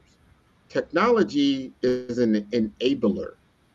By itself, it can do very little, just like a car without any gas, or you don't put the keys in it, or if you don't have a direction for it to go, it cannot help you. Technology is the same way. We have to point it to a problem, situation, challenge in which we can help that situation be better. Technology is very, very good when it comes to collaboration, communication. It's excellent in that. It's very, very, very good when we get to the collapsing of windows of time. It's excellent at that. And when I look at Web 3.0, the thing that I really like about it is the AI component to be where the internet becomes context aware, which could be scary when you kind of look at some of the sci-fi stuff to come out, like movies like Her, Her, where you're interacting with an artificial intelligence just like you would a human being that is so sentient that it can predict with very good certainty what things are going to be, whether it's an emotional plane, a mental plane, or a physical plane. That it's going to be, that brings together some things that we're going to have to deal with. But the AI component with then a more trusted source like blockchain creates a new playing field. So my question is this, and I want to direct this question to Haas because he's been in this world. In the Web 2.0 world, because you've got big giant tech players like the Googles, the Facebooks, the Twitters that have really grown very rich on the fact that they have owned the Web.2 space, and the fact that if you are not in the space and understanding SEO, search engine optimization, to get your content out into the masses, that could change in Web 3.0. Can you kind of talk to me about what that whole industry could be turned upside down? What do you think about that? Great question. Ideally, I've been in the digital marketing space for 20 years now. I've watched it grow from SEO, organic search engine optimization. I watched the algorithms on these platforms that you mentioned become implemented in a way where the end goal is to prevent the content from being seen. So ideally, my first internet venture was a blog that amassed millions of followers, and once I witnessed my ad revenue decline from six figures to every check was less and less. Ideally, because of the algorithms being implemented, it was easy for me to create content that was hyper focused on Atlanta, that would be on the page the first page, the top three search results the next day. Then I slowly witnessed this rollback of my content being harder to be seen because they were selling this, what I call digital real estate, to the companies that were onboarding around roughly 2008 to the internet. So with that said, ideally these platforms that we utilize on a day-to-day basis, we feed them free content, free unique content in exchange for likes and followers. But they make it hard for our content to be seen, as if I would say Instagram engagement rate is 2% currently. So 2% of your followers see your content unless you pay. PPC is pay per click. All these social media platforms utilize the same algorithmic formula of wanting the end user to pay for their content to be seen.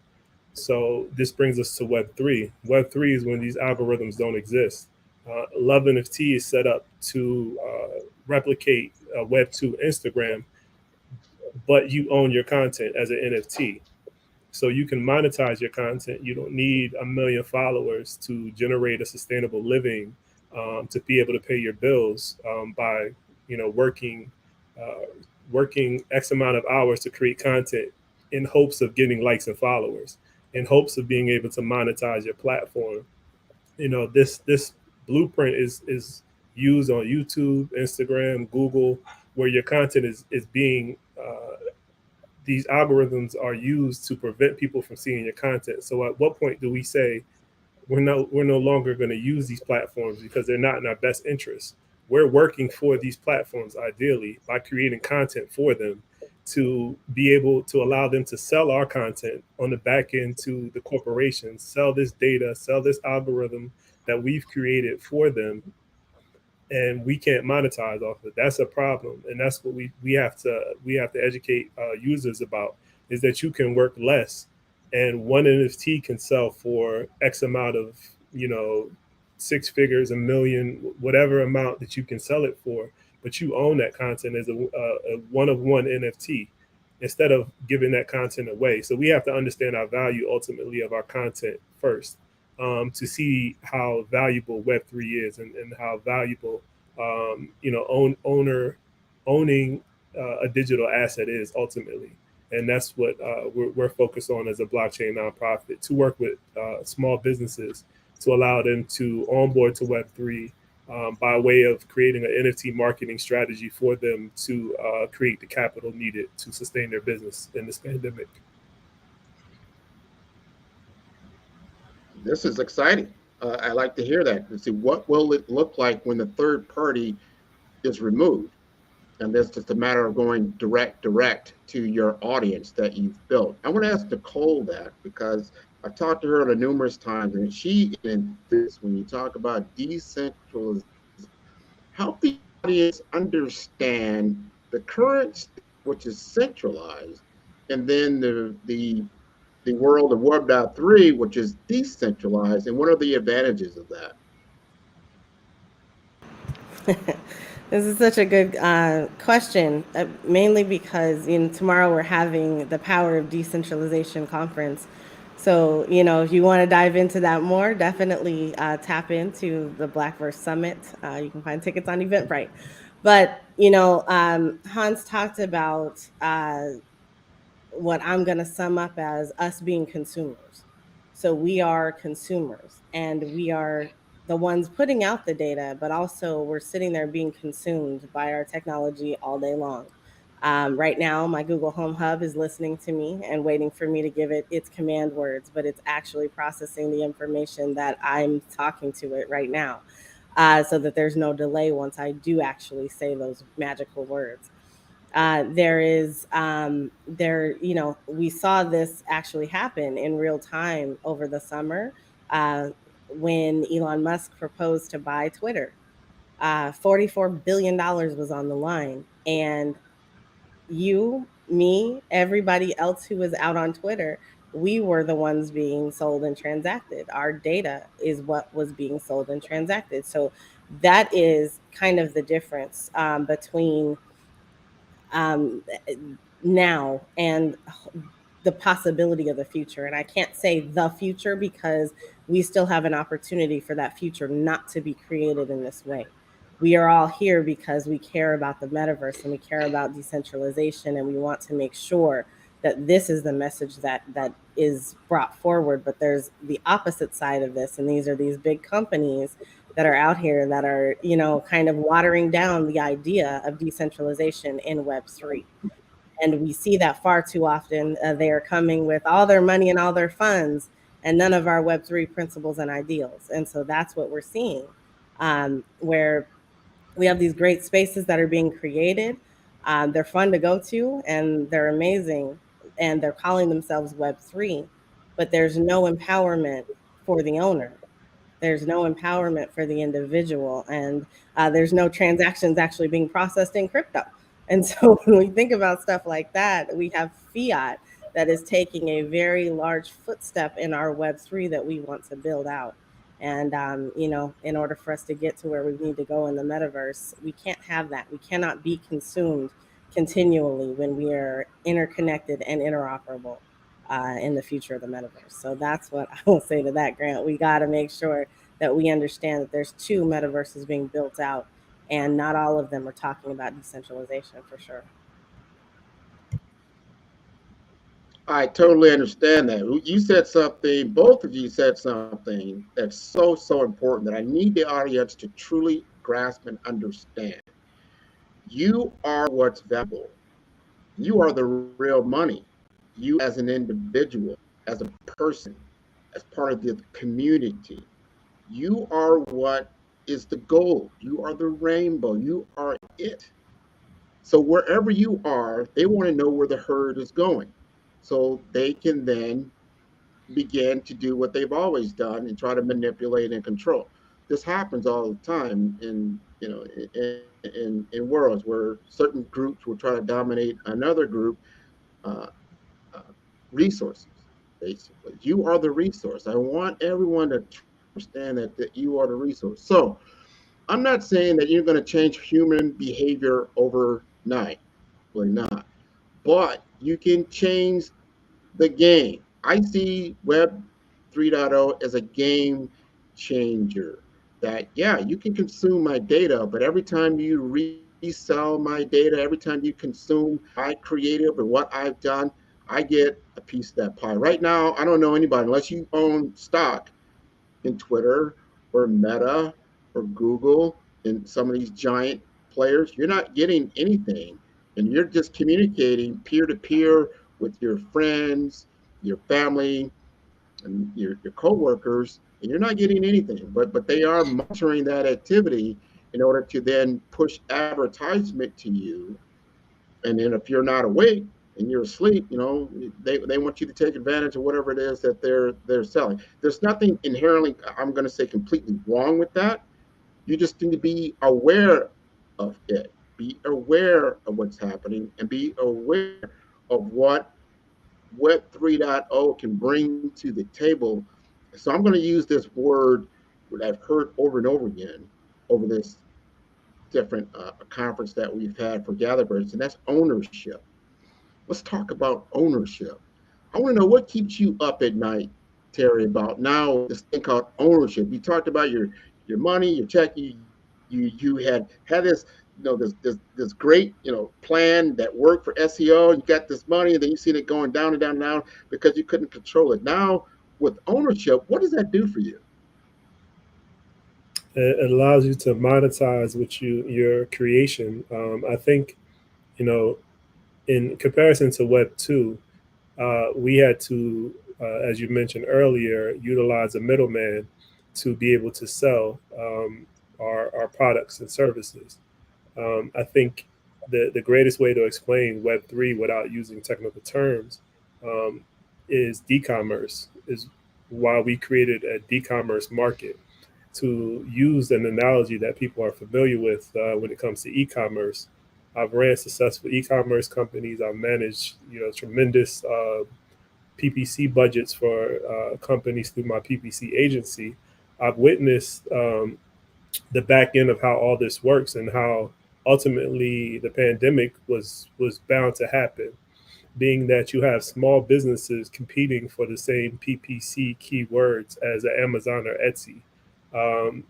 We utilize these platforms and we allow them to own our data of how we conduct our business on the e-commerce platform, and we pay them ultimately to resell our business and to replace our products with their own products, as we watch on Amazon for years. So we're giving all the data needed to run a successful business without us. So this leads us to 60% of our workforce is going to be replaced by AI robots. And we've been feeding these platforms, these Web 2 platforms for years, giving them the blueprints of how to run a business without us, to ultimately replace us. And the first step of replacing us, what we're seeing now is social media influencers. Love NFT has reached out to, some influencers. And ultimately, I think that until we remove this ego of who we think we are, will we see the value of unity? Because that's the ultimate goal of blockchain, is unity. As you mentioned earlier, the strength in numbers. We're now able to, one, unite, and then ensure trust that we can pay each other with smart contracts. These were two of the biggest issues were, with unity. It's how we're going to how can we monetize this? And then how can we ensure that we're going to get paid? So these barriers are removed now. So this leads us to e-commerce. We're now able to sell our products and our creations in a way where we remove the middleman and we sell it in the peer-to-peer fashion, where we own or we earn 100% of our earnings. We're still utilizing these Web 2 platforms where they're giving us a bigger piece of the pie, but they're still involved in every transaction. And we have to understand the value of our content, like art. You can't put a price on what we create as a culture, as creators. So you have to, one, know the value of what you create, because there's no more ceiling of what something could be worth on Web 3. That's what we have to understand, because we're currently giving all of our creations away, but then on the back end, we complain when it's stolen and it's monetized by another culture vulture, which we witness time and time again. But at what point do we change our formula and try something different? And this is where we, onboard to blockchain to ultimately answer your question of experience true ownership, because a lot of us don't understand what that truly means, because we didn't have the privilege of obtaining assets as other cultures have. So we didn't see the value in when blockchain was emerging and people are talking about NFTs and tokens and digital assets. It doesn't resonate with our culture because a lot of us didn't we truly don't understand what a asset is ultimately. So, this is the education aspect of what's needed.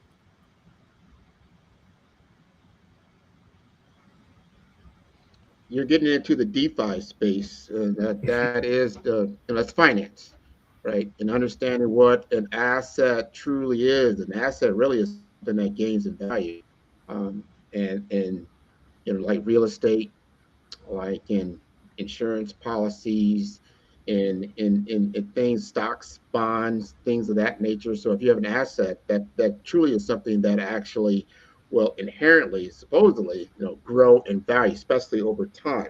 Cryptocurrency, no difference. If you look at it from a stock lens, you might understand it a little bit better. So I'm going to go over to Miss Nicole. She does a lot in her consulting business. She lives in that world where you're talking to people that are currently in this Web 2.0 space. They're conducting a business and they're curious about how can I monetize Web 3.0 creative advantage by doing so. Would you like to do that? Yes, Grant, you cut out a little bit, but I think I heard the question. You know, when you're making the transition from Web 2 to Web 3, kind of as a business owner, what questions are you actually asking? And there are a ton of questions to be asking. One is, what's in it for me? And that's usually the one that we lead with, right? I meet people where they are when we're consulting, whether you are somebody who is an artist or you are someone who has created an invention and you're trying to see, how do you do that with the blockchain, or how do you take your business and create a membership program, or create something that provides access and value to someone else.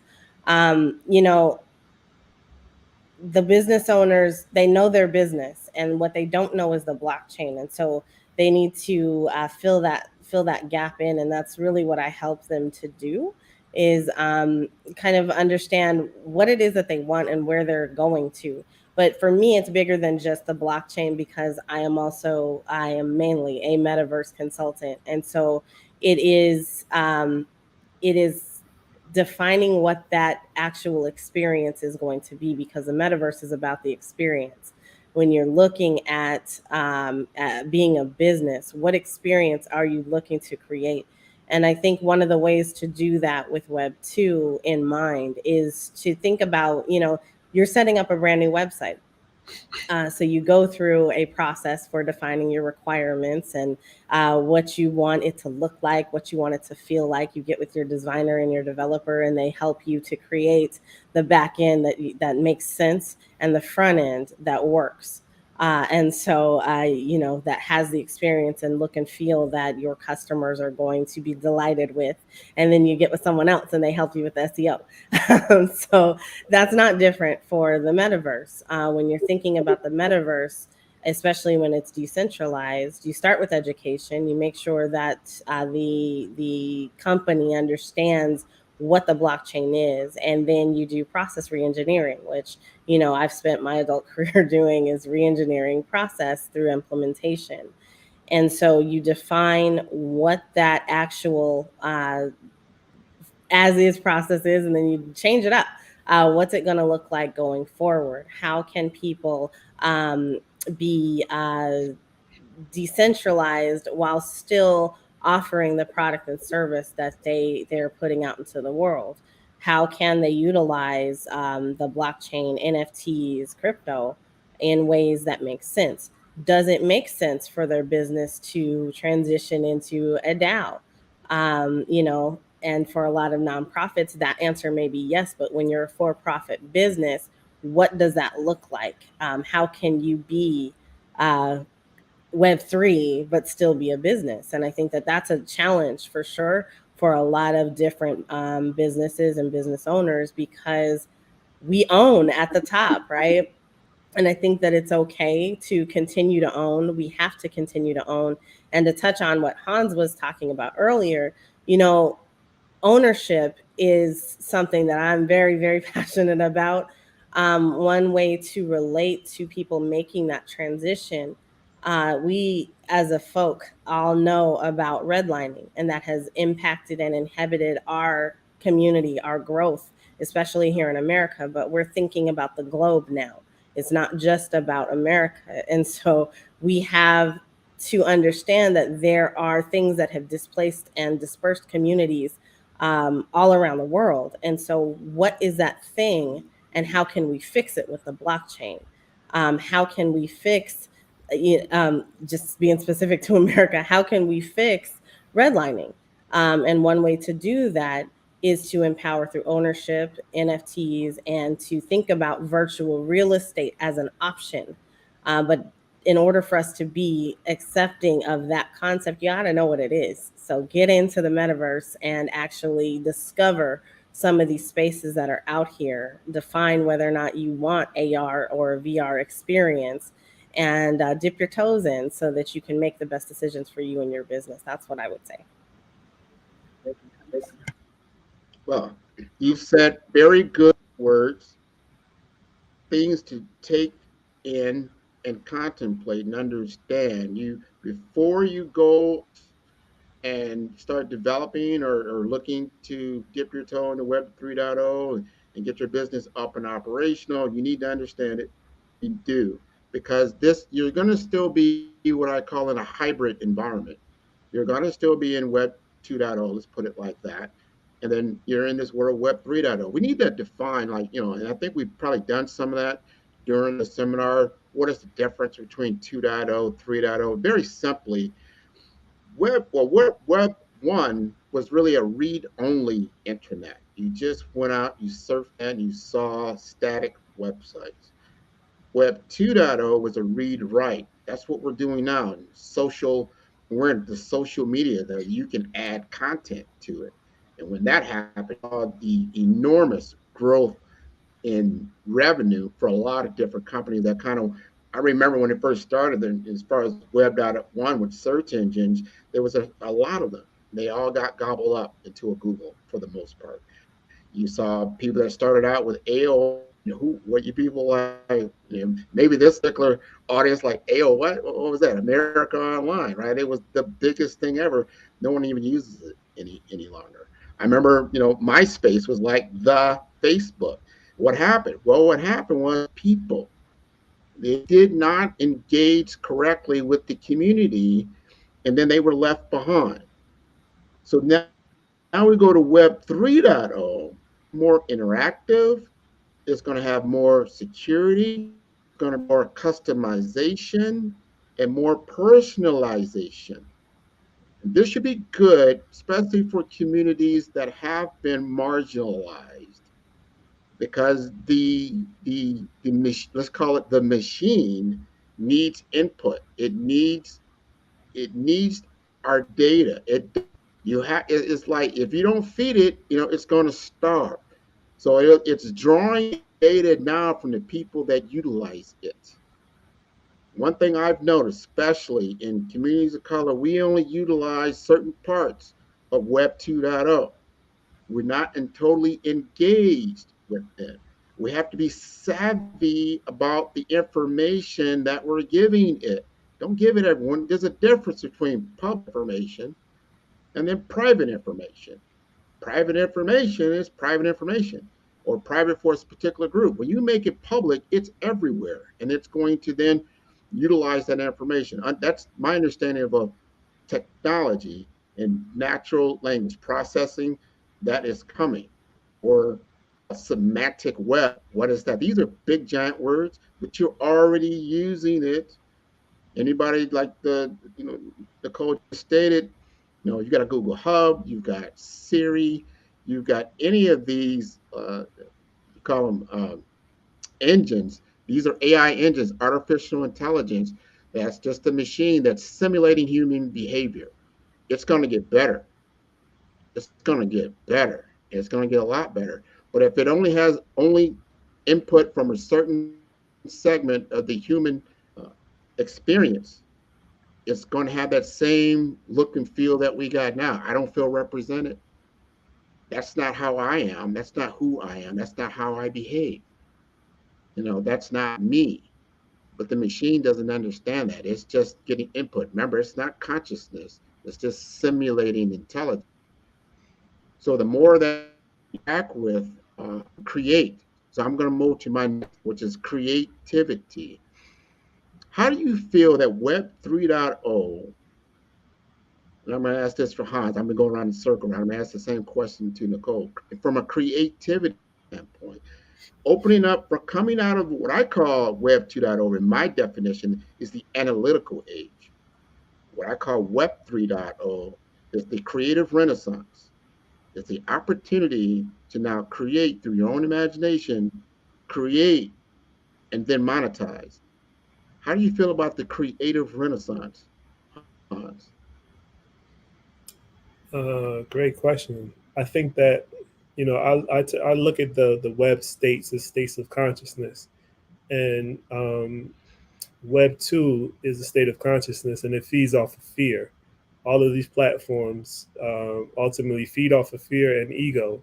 They play into our ego in exchange for content. We give free content to these platforms, to this machine. This machine feeds off of our ego and gives us more vanity, more likes and followers and popularity. So this is the algorithm. This is the blueprint of the algorithm. So with Web3, as you mentioned, you create with your imagination. You're able to capitalize off of that. All Web3 is imagination. And just being in the space for close to 3 years, this is what is lacking from why Web3 hasn't evolved past the digital art era. Majority of these digital art NFT projects are created with AI. I would say more than 50% of these platforms, these collections, are created with AI. So we have to understand what we're dealing with. Now we're at a space where we have to be able to identify who has a heart.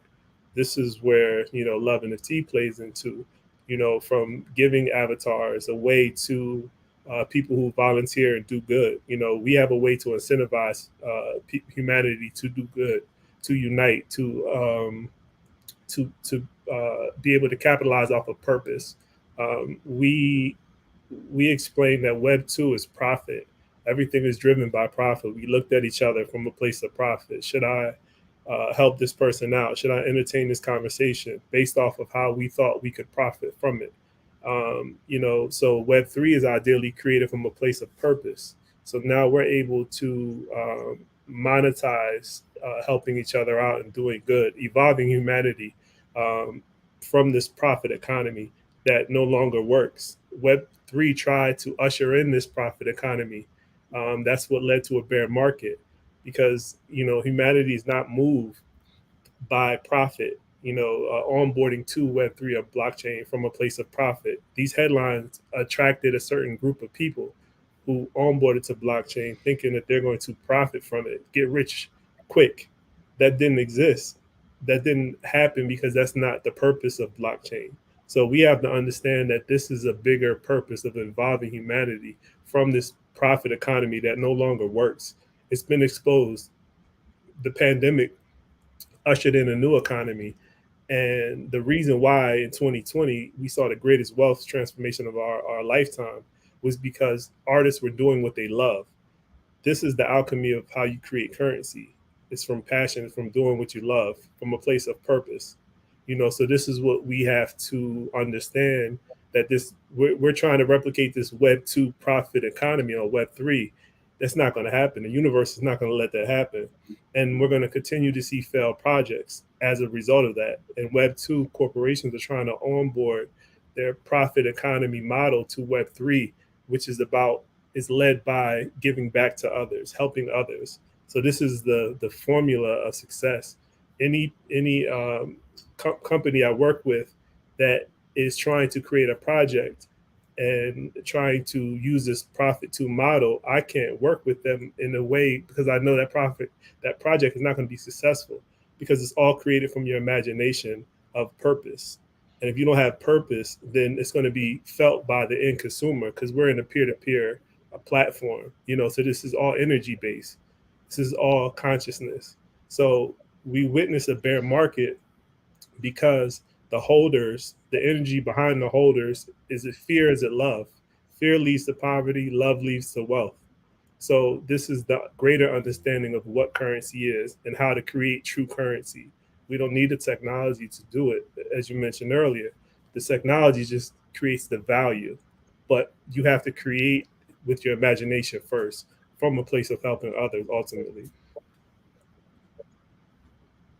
That is great. I love what you just said there. All of them very, very impactful, very, very important. The difference between profit and purpose. I want to bring that same question to Nicole because I can feel her wanting to ask or just to chime in on that. What would you like to add? I think I look at it a little bit differently. Being a techie, I definitely look at it a little bit differently. So, what I see right now, as far as the creativity and the creative revolution that's happening right now, it is this beautiful marriage of tech and artistry.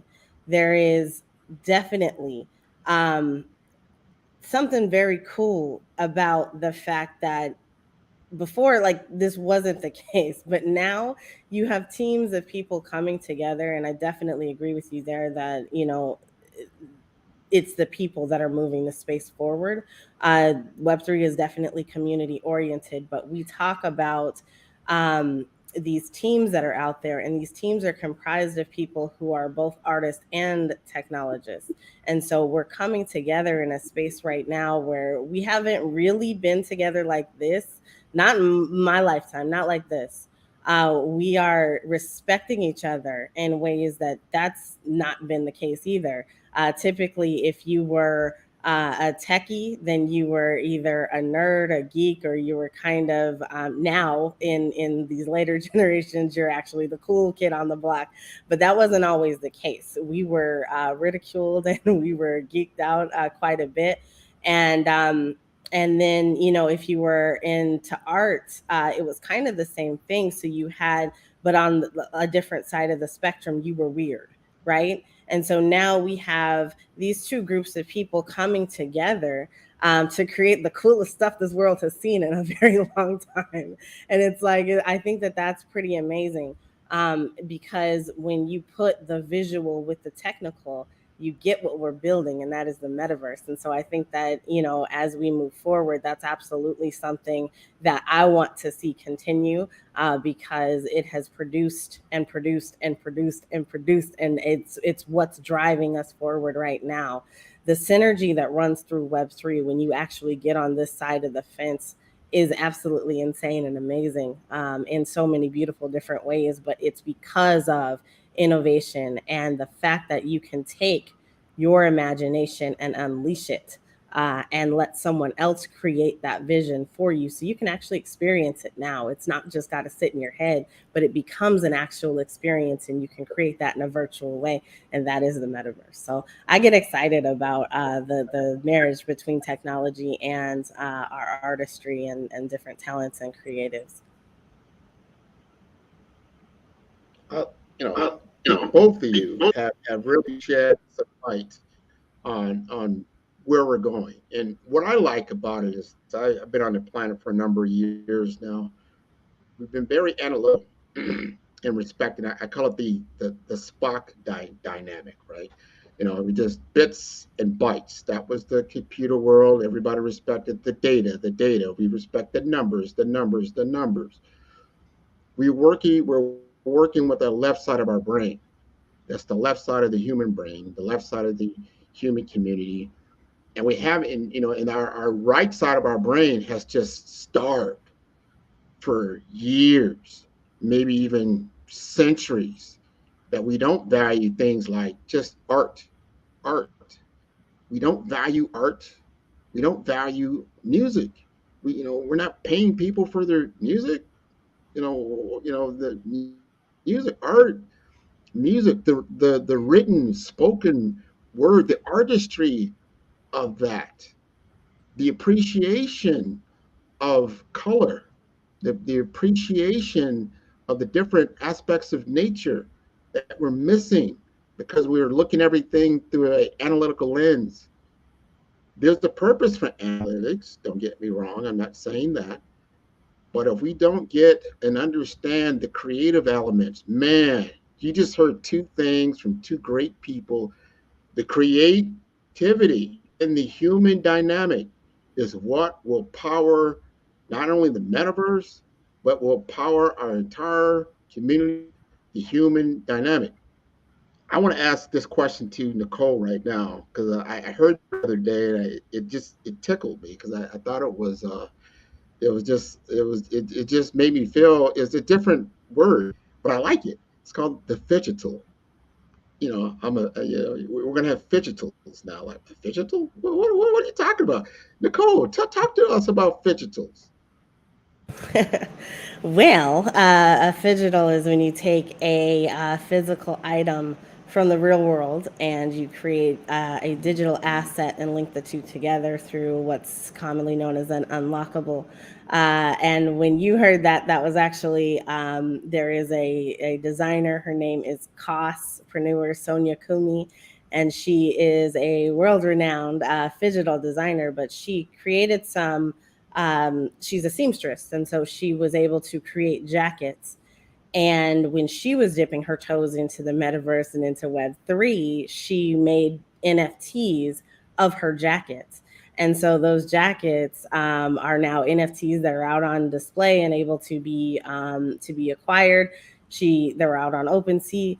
She was featured at NFT NYC in Times Square. And so, I mean, talk about empowering and powerful as a designer, and she's from Ghana, as a designer, to come and see your artwork in New York Times Square and know that not only that both of your crafts are there. So the artistry is there for her as an artist, but her actual sewing creation, her fashion is literally also on Times Square at the same time. And it's just it's a cool marriage of your skills. There's so many people out here who are multi-talented. And one thing that I've seen commonly is that people try to shove you into a specific lane. You have to do just this one thing. And one of the really beautiful things about Web3 is that, man, if you're that multi-talented, multifaceted person, you're going to explode in the space because you have so many different elements to pull from and different ways that you can show up.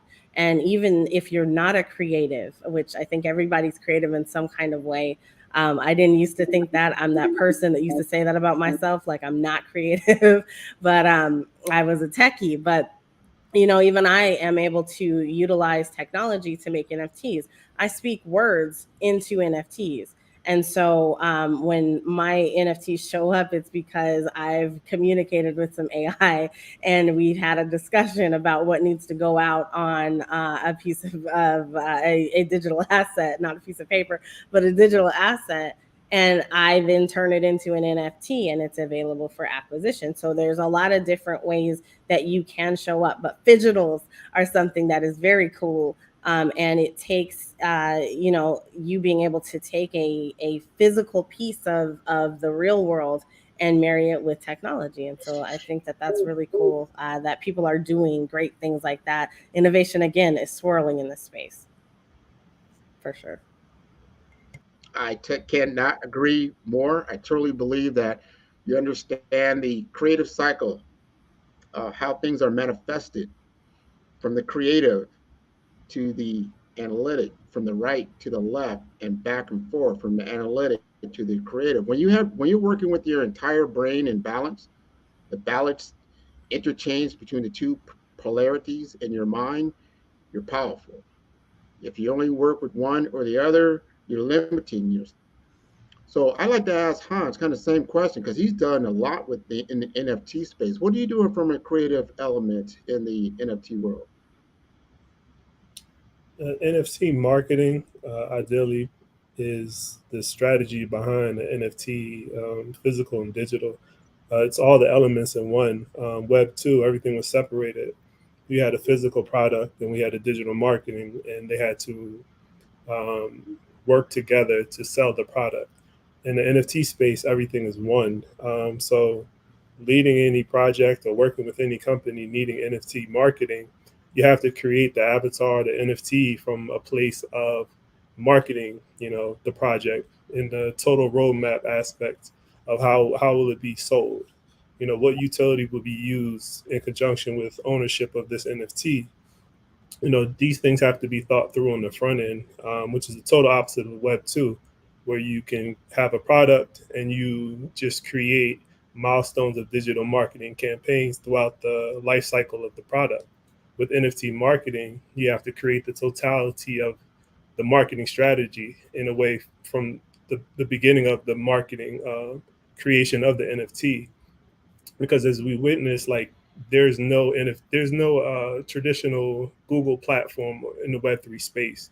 So you can create the best NFTs in the world, and when you put it on a marketplace, nobody's going to see it because there's no uh, traditional digital marketing strategies or platforms for people to search your products or your NFT products.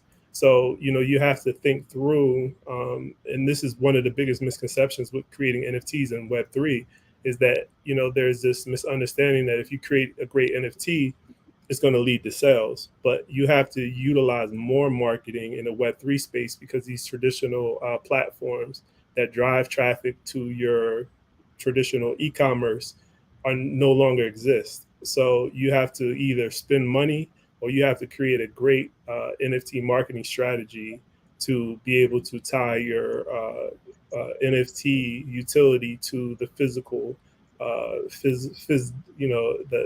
physical product with the digital product. So you have to be able to merge the two in a way where if you purchase this NFT, this will unlock this content. This will unlock this Web 2 product or service, ideally.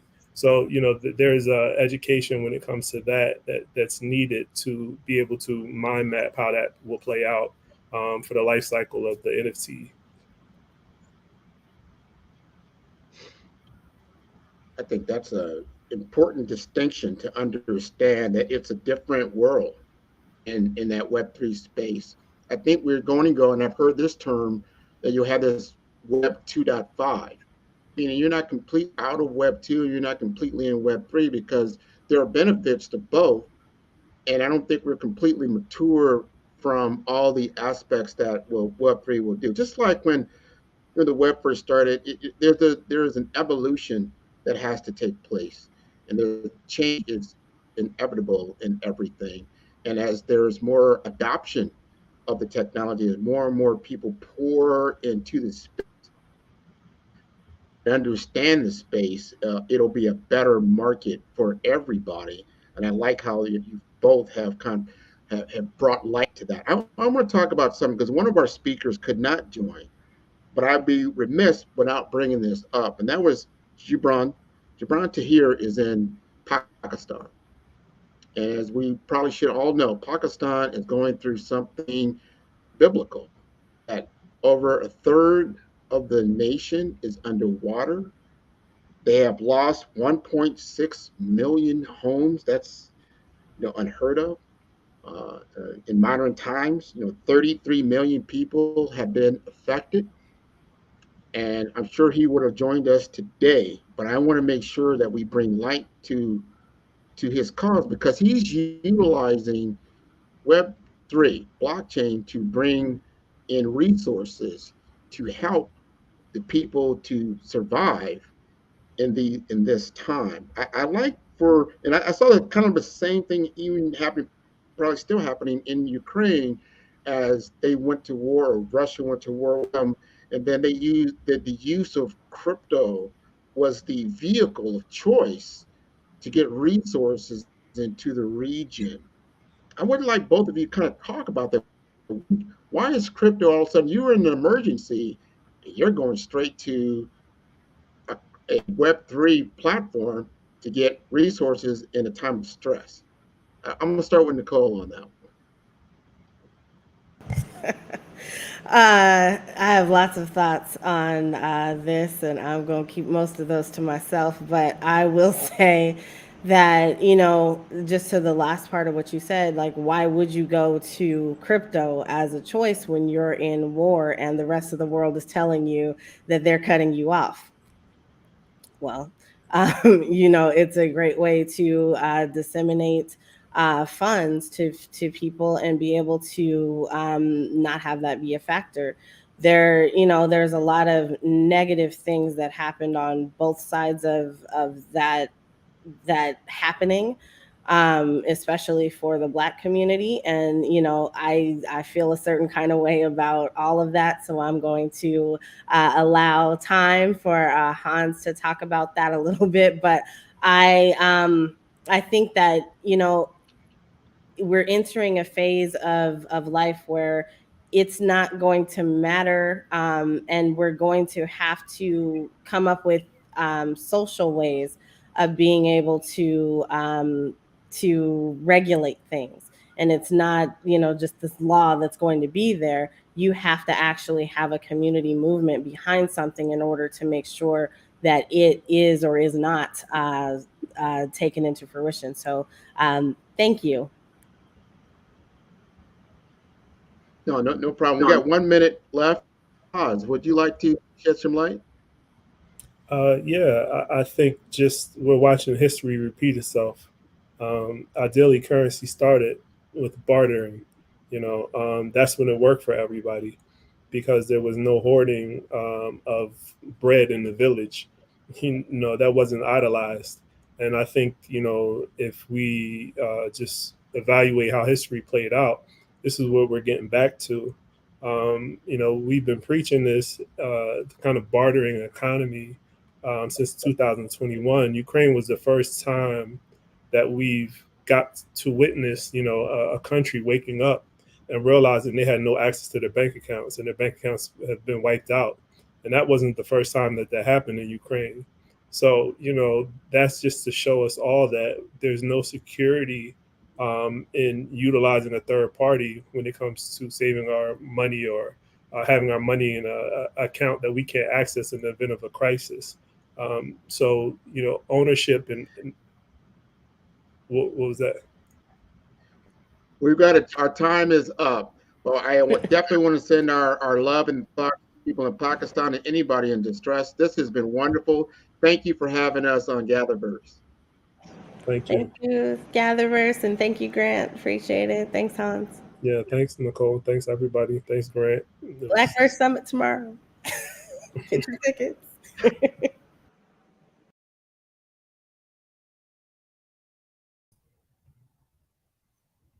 And that brings us to a close. I hope that everyone got something out of what was expressed and what was shared. We do this, we offer these events, these sessions, these expressions from our hearts. We don't bill, we don't charge, it's free. A lot of people ask, how are we sustainable? How do we do it? Sponsorship doesn't get us all the way there. We're running off the fuel of grace and love and care. That we know how vitally important and how critically important it is for us to be able to express unto you and unto ourselves the inherent need for better safeguards, sustainability, charity, faith, care, and a bit of concern and compassion to see what's happening in real time, whether it's a pandemic, whether it's the war in Ukraine, or as Grant and our roundtable just discussed, what's happening in Pakistan.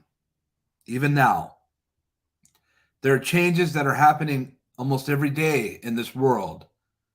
And technology is moving ever so fast and advanced. But might we find a way together to leverage to strengthen the power of technology, which truly is people, to assemble for better purpose, for better meaning, beyond our next favorite headset or beyond our next unicorn to read about? Those things are fine. I don't take away from others' success. But I will say that when we talk about Web3 and cryptocurrency and assets, that we cannot spend crypto if we don't have a world to spend it in. And that I assure you that $1 billion cannot build Web3 and it cannot build the metaverse, but 1 billion hearts can. I beg that you take a screenshot, you go back and listen to what's been expressed on GatherVerse.Live, that you tweet about what you saw these past 2 days, and that you share on LinkedIn, Facebook, or even a neighbor, or even unto yourselves for reflection, that you would continue to join us. We hope that we've earned your trust. We hope that you take care in the days and the weeks and months to come. Winter is coming and autumn is around the corner. We have incredible announcements to arrive and to share. And until then, farewell.